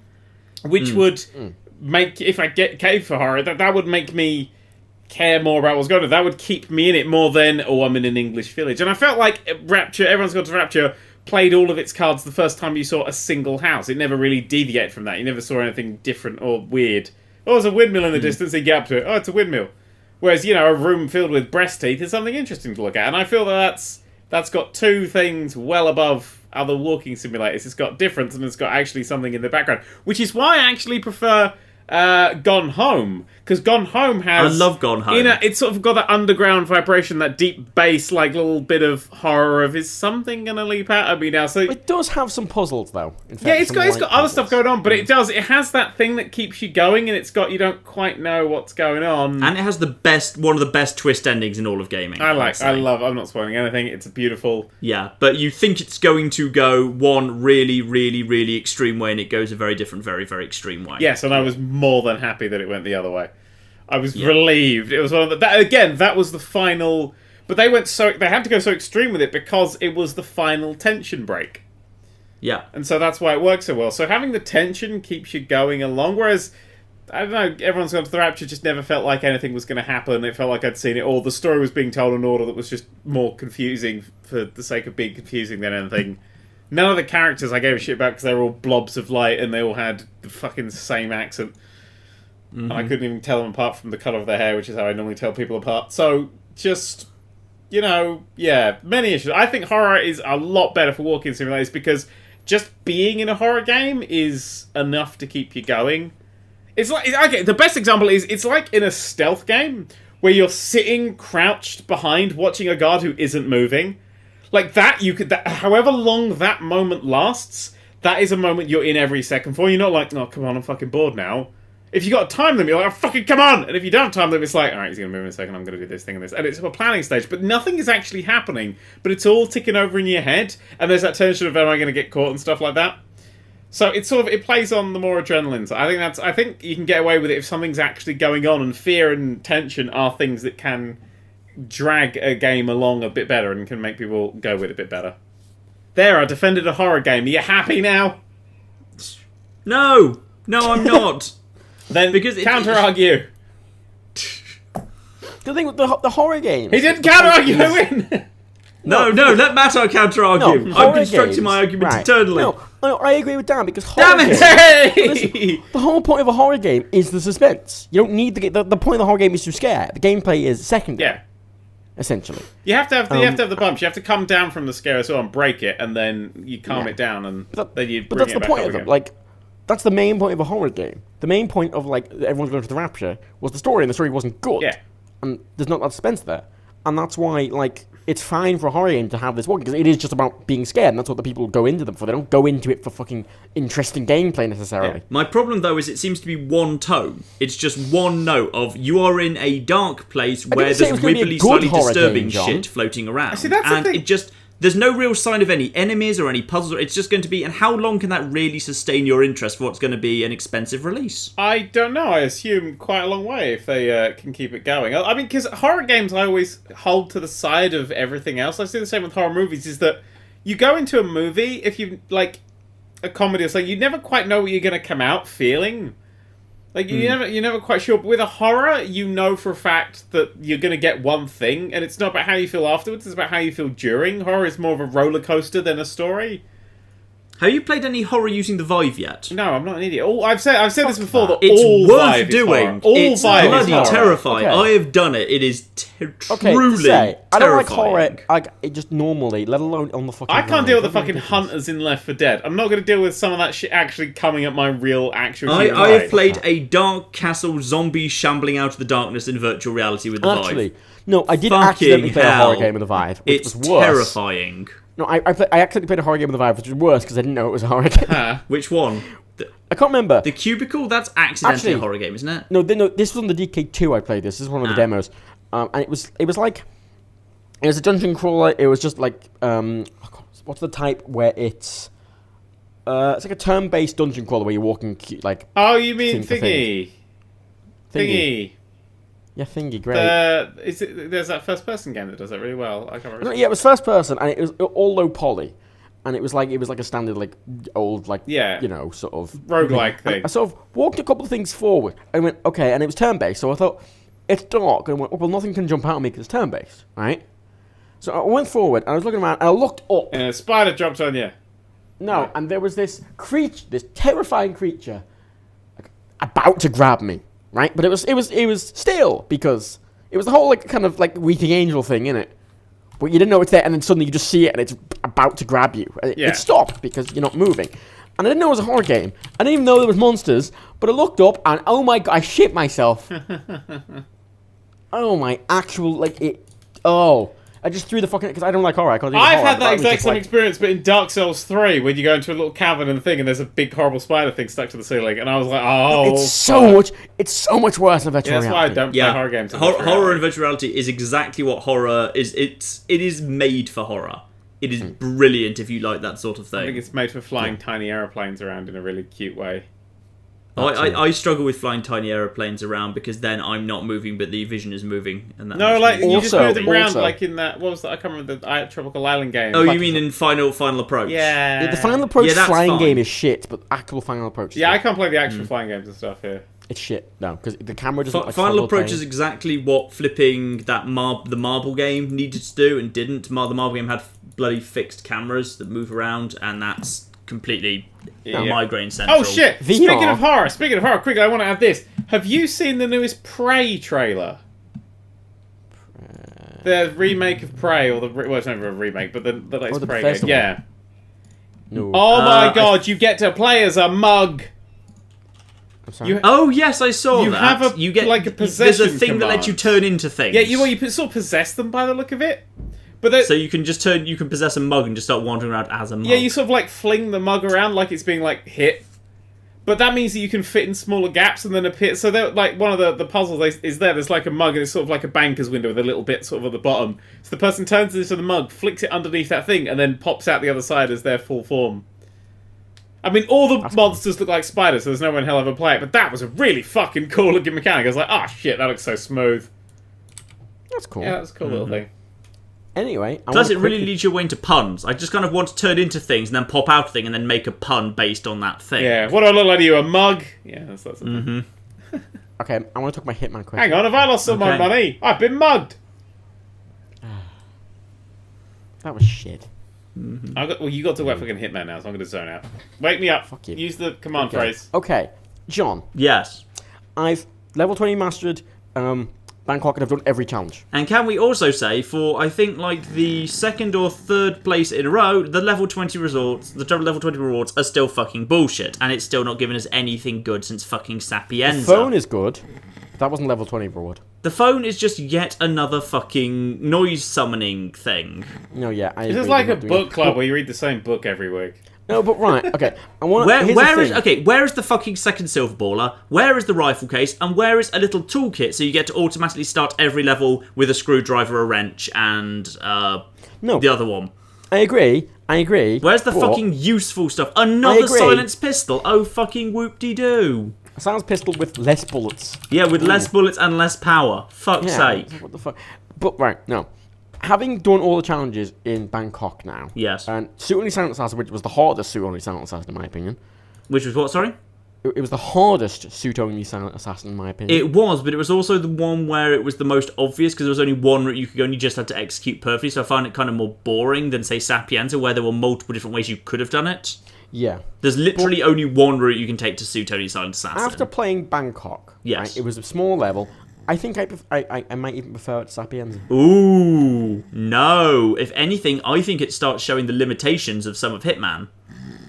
I think it's actually made me think a little bit less of the new Hitman game because I think it's limited the movement too much. Like relative to Paris, where like there were loads of guttering and loads of ledges and internal and external ledges, so it's really easy to move around by clambering. There's far fewer movement options. It's way more restrictive. Like there's only, I think, 3 bits of guttering you can climb, and only one of them's in a useful position, and one of them you can't even get down to. I agree. It's too small a level. I agree. Yeah. So there's not enough interesting stuff you can do in it. I mean, there's lots of. What I love is how deep the plot is. They've done a fantastic job with the plot, although admittedly they need to change the fucking voice actors and actresses.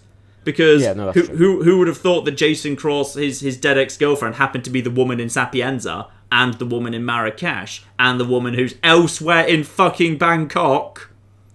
Oh, I have a posh English accent. Oh boy. I don't know if they don't realise because they're American or something, or I don't know. They can't hear that she's got a really distinctive voice. That she always does her voice the exact same way. that literally you can hear the same woman over and over and over, that she's in 2 separate places in Marrakesh. She's playing 2 characters in Marrakesh, and she's also just randomly in the staff rotation in Bangkok. And she's Hannah Highmore, and she's Rocco's sister. For fuck's sake, hire a new actress. No, I agree, right. It does show the limitation at the end, but I don't know, I just like the theme. I think Is this fucking Divas match still going on? Oh my god. I went for a piss break and everything. You are genuinely an Ava Marie match when you start talking about Hitman. We've lost 400 people from the stream. She's been suspended. I wish his fucking section would be suspended. No, okay. This is literally, right, the worst part about this game is that you fuckers don't stop talking about it. It's good. It's such a shit game. It's actually made me actively hate the game. After like the first 3 episodes, I was thinking it was potentially going to be my game of the year. After Bangkok, I'm starting to think it's being nudged down into just the top 3. Ooh. That's interesting. It's not even on my list. See, I thought you liked Bangkok. I do like Bangkok. I like the story of Bangkok. Could you stop saying Bangkok? I mean, I've got a childish mind as it is. Fine. Okay, fine. I really like Cock Bang. Not better. I really like the story. I like what the kind of the level of depth there is in the story. I think gameplay wise, however, it's starting to show that I don't think they know how to make a difficult but still open level. The way they're ramping up the difficulty, and I think we saw this in Marrakesh, we've seen this in Bangkok, is to just keep limiting your options more and more. Question: how did you do Suit Only Assassin? I think the only way you can do it is basically to drop lethal poison into the food for him. Though if you get exactly the right angle, you can also use a silenced pistol to shoot out a lighting rig onto his face. Ken Morgan while he's downstairs. That's not what I did at all. He would. How else would you silent assassin? Suit only him. Yeah, I'd say I got the Dexy's note. When I went up to kill Jordan Cross, I got Dexy's note, delivered it, then he went to the linen room and I killed him in the linen room. Dexy's note. Yes, you could do. Wait, how did you? You'd have to use a lure item to get the exact right guy outside. No, it took a lot of tries. To get around them. But that's just basically save spamming because you get purely luck. No, it was, but I didn't use laws. It's possible. The way it's made, it is possible. It's just finicky. It's. I think like the way that you're like it's clearly like designed that is the way to do it is just basically put poison in the food because poison kills now accident, so therefore silent assassin is fine. And then you just put poison in his food while no one's looking, and then you just basically have to run upstairs actually you have to go into the exact same room where you would get Dexy's note to hop up onto the third guttering to get up to the top floor to go around the outside to get him while he's actually upstairs up in the recording suite and then go out the exact same way. I went in the room below that and then went up the guttering, got Dexy's note, went up again, went through the studio, took out Dexy, got the flash drive, put the flash drive in the thing, got him to come in, shot him, put him in the cupboard, then went down, put the note there, went to the linen room, and got him in the living room. So I hid both the bodies as well. It wasn't no accident kills. I just got them both with it. Yeah. What? Me and John are hosting another podcast in the Twitch chat right now. Oh, for God's We're sake. talking about the PS4 Slim. It's going well. Fine, go on. Fuck you. I like Hitman. I think it's starting to show its gameplay limitations because the levels, though they're fascinating from a story point of view, are becoming more and more restrictive. Fuck off. I'm getting my cookie. Go what you fucking. You know what my game of the year is right now? What? Stellaris. Woo! You're on mine right Fucking now. Stellaris. I don't know what mine is right now. Quite like Project High Rise. It'll probably be Planet Coaster when it comes out. That shit is fire. With Firewatch in number 2.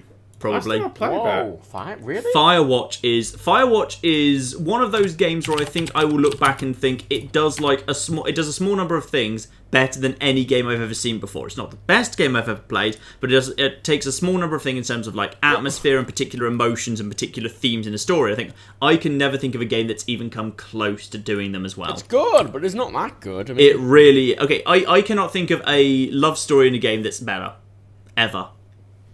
Even close. Oh, it's not second.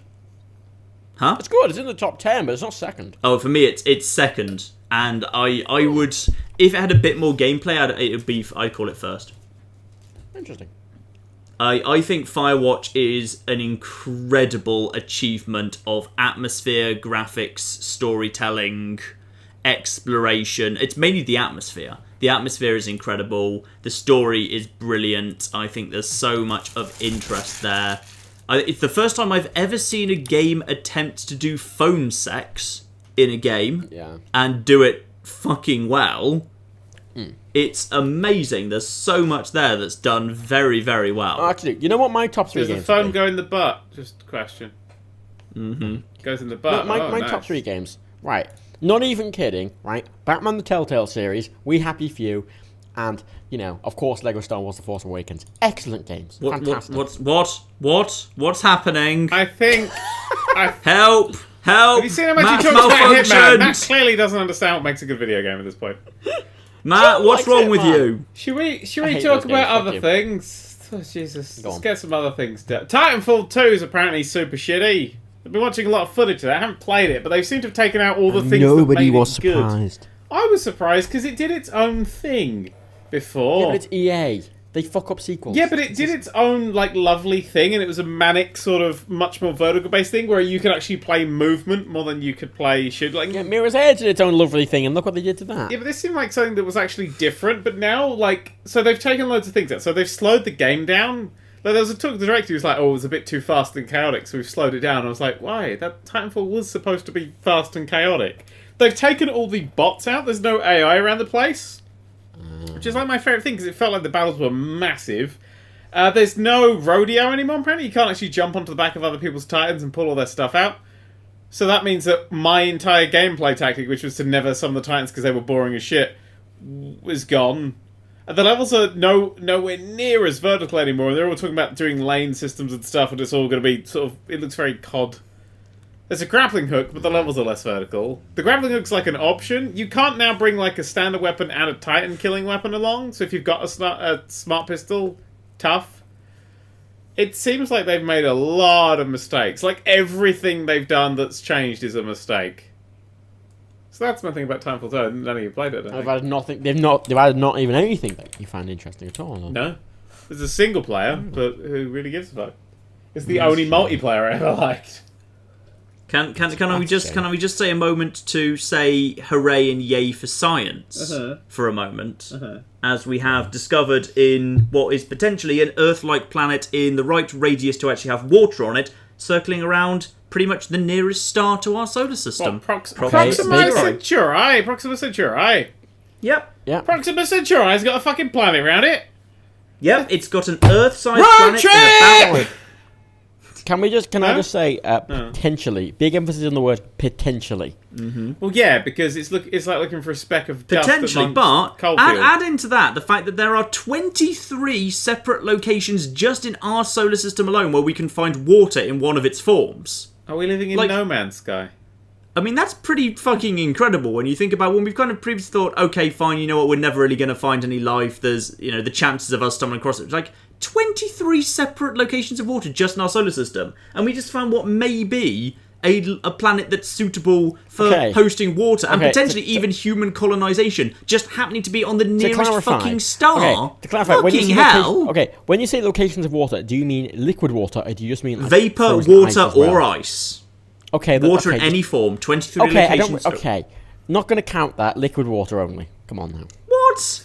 Yeah, well, okay, there's this wonderful thing that happens to vapor and ice, which is under certain scenarios they can become liquid. Yeah, but they're the more difficult scenarios. They're like the ones you've got to save the president and shit. What were we talking about? I thought we were talking about Hitman, so I zoned out again. You don't have to save the president in Hitman. You had to Aside kill from the that one vice time president. Okay, aside from that one time you had to kill the vice president to save the president in Hitman. But that was one time. Probably that one time where you actually did that thing. Yes, they did actually. What's that from? What one's that from? Blood money. You have to kill the vice president because he's about to kill the president.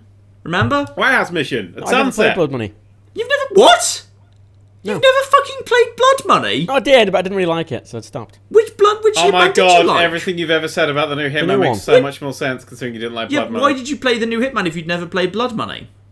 I did play Blood Money. I didn't like it very much. I got the code for the new Hitman. I tried it. I went, oh, this one grabbed me. So, Fucking hell, I want you to play Absolution to see if you like it. Oh no, God, I hate Absolution. Okay, good. You've got some degree of taste then. Look, John. Fuck off. Okay, good. You finished my sentence. I enjoy just the straight fuck off. Me and Matt have just swapped places for a second I there. played Blood Money on a stream. I tried it, and it didn't really grab me. So, I think actually it's one of those franchises where it's difficult to go back after you've played a later one, because once you've got used to some of the like the shortcuts and the conveniences they added later, it's hard to go back to how it used to be. Played Blood Money before I played the new one. Like I think, though I love Blood Money, like I don't think I could really play Hitman 2 Silent Assassin now because the movement speed is so insanely slow. Like if you run, guards they will open fire on you because they're so suspicious of a jogging person. Guards in Hitman 2 Silent Assassin, jogging is a capital offence. Yep, as it should be. They will see through any disguise if you jog. So be like, wait a second, that's not Steve! And they just shoot you. Which is kind of realistic. The fact that you'd only blend in if you literally walked at exactly the same pace Steve would be walking. So any running whatsoever draws attention. If you pay any attention to you, then they'll see through the disguise. Because you're a giant bold man with a barcode. No, right. I was another thing in Absolution where you could use a bit of like an instinct meter to like hide your face briefly. What, you did or didn't like that? No, I didn't like the way they did it, but I liked the idea of Fuck off! Matt. No. The instinct meter as it was in Absolution is the worst thing, and everyone agrees that's the worst thing. The way they did it was bad. I agree. I just mean the idea of hiding your face in some way makes sense. No. But like, okay, but the thing is, what 47 did was he got his hat and he tipped it slightly to cover his eyes. Why does he have a meter that means he can only during the entire level lower his hat slightly to cover his eyes for 20 seconds? They should have called it my lady meter. No, I agree, John. I don't know why you're arguing. Because you said you liked the idea. No, I like the idea of hiding your face, not like the way they did it.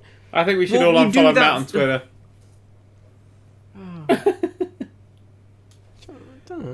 Yeah. Oh my god, the fucking... Fuck's sake, Matt. Sorry, the subreddit, top post of the subreddit. Why does Dan hate the new Hitman so much? It's because Matt likes it, and we clearly have proven today that Matt doesn't understand what makes a good Hitman I think you've said previously, like, when they actually release the whole thing packaged together, you'll probably play it then. Yeah, when it's done. And I imagine you'll like it at that point. When it leaves early access. Because there's some fun levels. I think you'll enjoy it. Because you like going from just level to level. You don't like replaying a level, though. No, God, no. Why would I do that? Yeah. Because there's so much story hidden away. Yeah. Oh my god. There's loads of really interesting story. And Hitman are two things that don't go together in the ways I care about things. They go together. The comments. It's one of the best storytelling in all of gaming. What's his real name? I like the comments in the post. People are saying you dislike it because it's got always online DRM. Well, it did have always online DRM. He doesn't have a real name. He does have a real name. He was part of a program of cloning in Romania. He does have a real name. No, he doesn't. Yes, he does. He might have done in the original Hitman Agent 47, but that's been completely overwritten by contracts. Kevin Jensen. No, I made that up. Can I just also point out, because I forgot to point out when we were discussing Deus Ex, my favourite thing in the whole of the new Deus Ex game is in the first mission, if you mess up at the end and Singh gets killed, McCready yells, "Jensen, you fucking bellend!" I like your Which is quotes the best thing. The fact I just think that this game would be massively improved if more characters just yelled at you and swore at you in broad British accents. But it's just McCready's ridiculous Cockney accent. You're like, "Jensen, you fucking bellend!" It's just beautiful. Has anyone ever more people need to yell at this frowny fuck? Has anyone ever called someone a bellend in a AAA game before? I don't know. It might be. It's the first Cockney I remember in a game since Saints Row 2. The beginning of of Uncharted 3 had some ridiculous Cockneys. Yeah. Oh. But just and if Nathan Drake was Adam in a Jensen pub, deserves he would be it. called He's a bellend. such a miserable, frowny fuckface. He deserves to be called a fucking bellend all the time by everyone. This is John not in his videos. He's not PG-13 here. No, he's not, ladies and gentlemen. Way.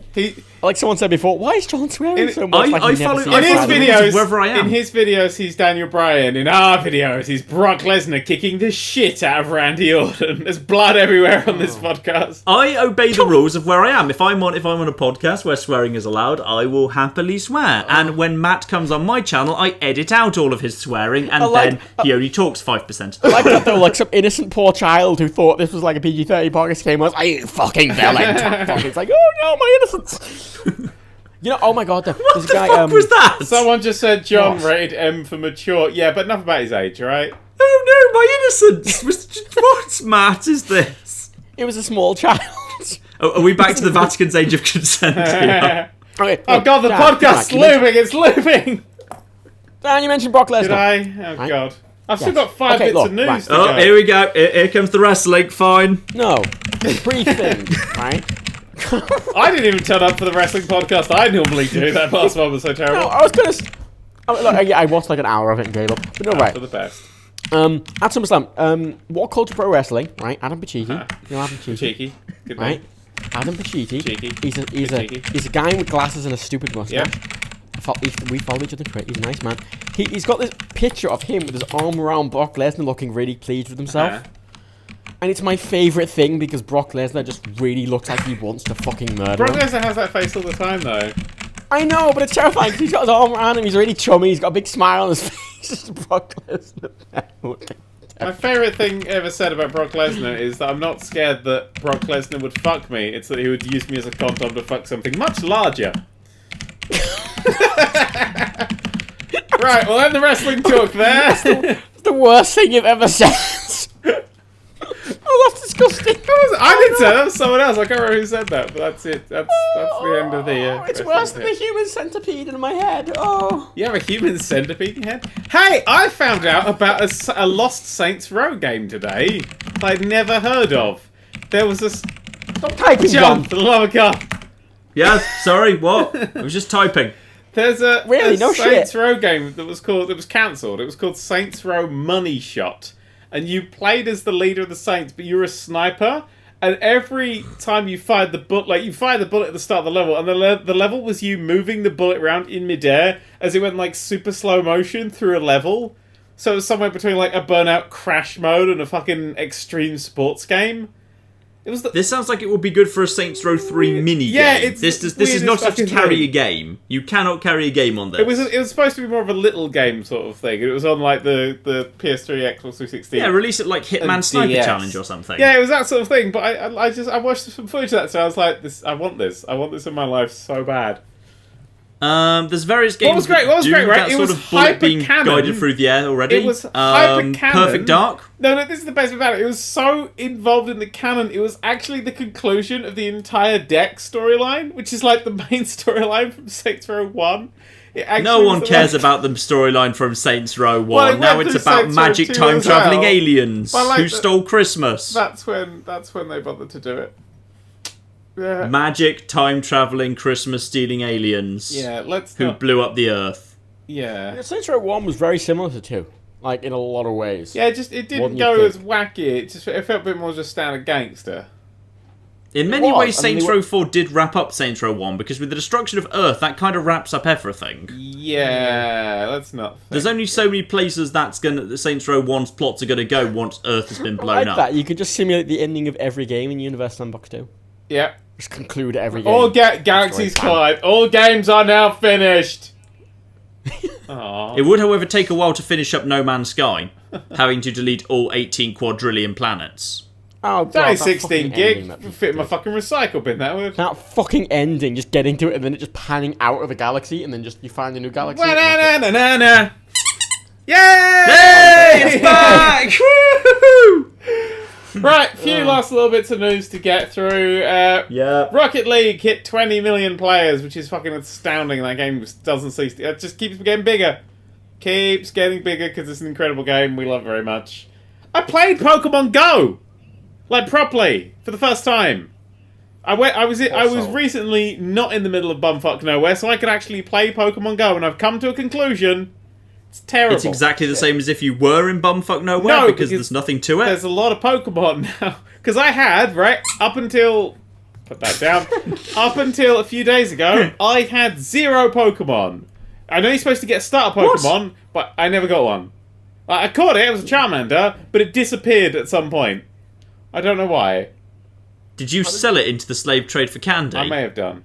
Wait, You how did sick you get more fuck. Pokemon without a Pokemon? Oh, you literally just throw Pokeballs at them. The entire game mechanic is you flick your little finger up to the circle that's on your screen. You go flick, and that's it. And that's the whole capture mechanic.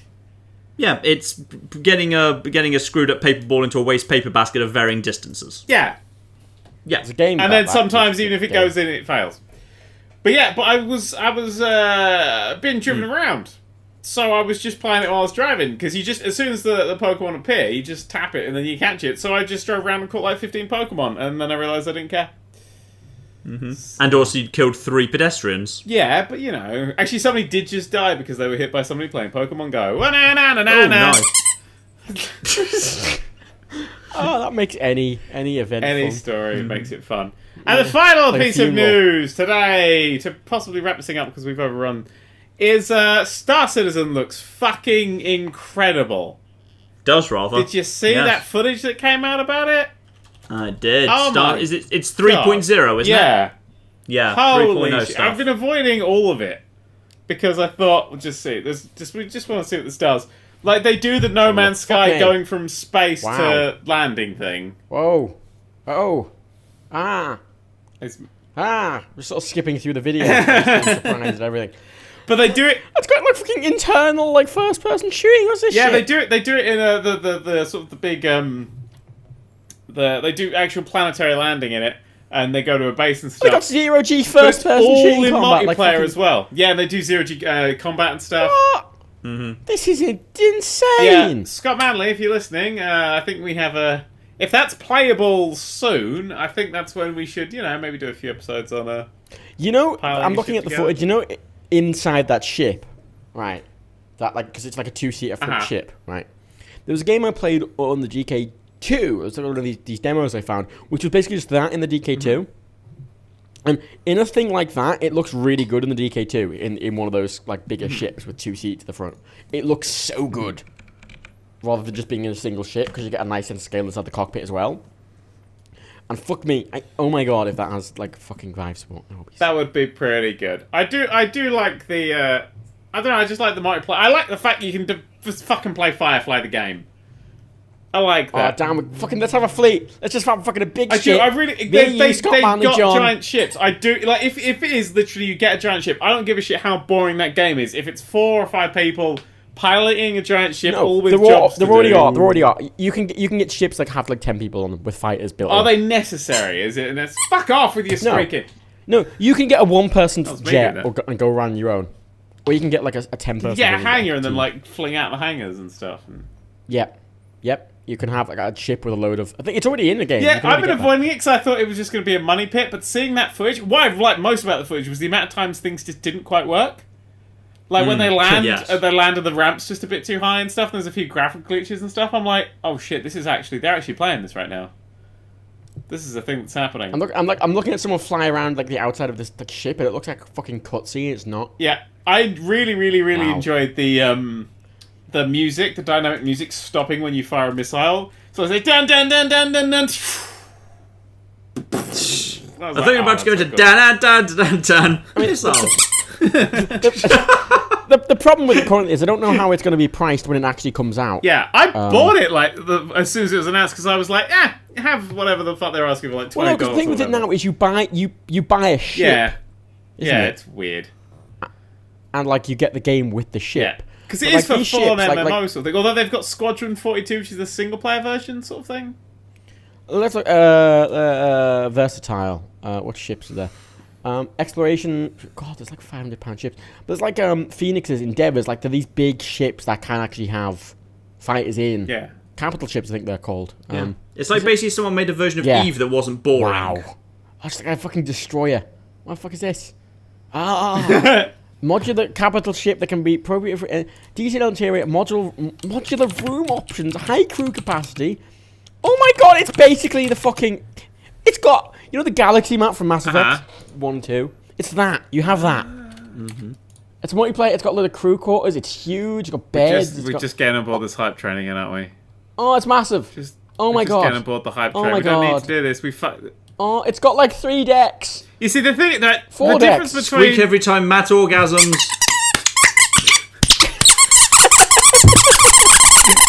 Oh, that desk is ruined. That's never going to come out. Oh, like these nice little fighter jets. Oh my god, there is basically the Firefly. There's this one with it's basically the Firefly ship, and it has a cargo deck, and it has the what's the thing from Mass Effect 1 called? The Mako. It's got the Mako. But does it climb up any cliff, no matter how steep? I imagine so. Because that's what the Mako's all It about. almost exactly like the Mako as well. Dan.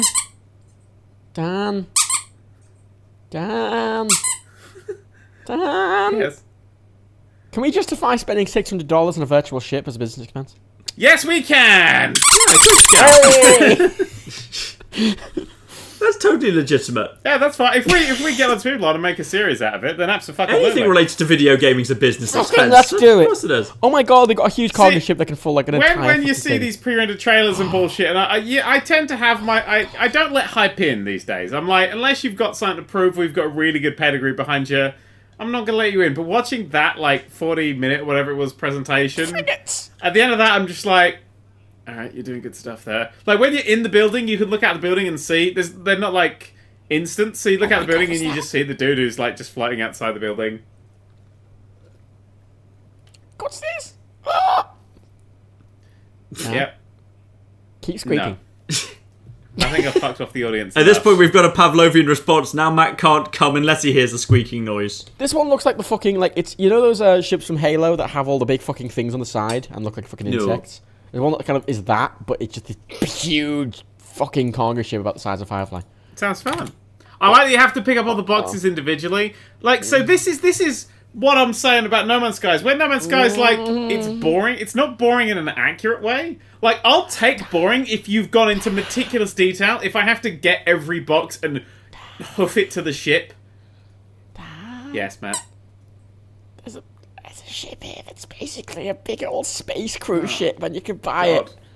Don't buy it It's yet. only $1,200. It's not even. You can't even buy it yet, but it's not. Oh. Yeah. Basically, if you got No Man's Sky's kind of thing where it's like, oh, you've got to get all your fuels and stuff, I'm like, I'm down with that. But if it's like, you have to do that by just mining the same things over and over again in one mechanic, I'm like, nah. But in this, like, actually going full, like, the equivalent of Euro Truck Simulator, but in space, but actually full everything with multiplayer and stuff. Yeah. Dan, you should look at Scott Manley's Star Citizen videos because he just show off. Like, there's just videos where he just shows off. I've just been trying to avoid it because I'm like, I don't want to hype even slightly for this game. Yourself. No, you should, because even the fucking ship models and all the shit inside. Fucking destruction. I've looked into it a bit now, and the destruction stuff looks amazing. You know what, right? Look, my dick is really hard right now, is what I'm saying. And on that bombshell, can we end it here? I feel slightly violated. Yeah, that was... Yeah, Matt's ruined it. Yeah. I'm gonna go. Bye, everyone. Sorry it got weird at the end there. Yeah. Matt, We'll just leave. Matt, do you have anything Matt. to say? Matt! Oh, God. That's on the ceiling. He's only gone and Jackson Pollocked his ceiling. Oh god, and the ceiling fan's on, it's everywhere. Oh god. Like an explosion in a rice pudding factory.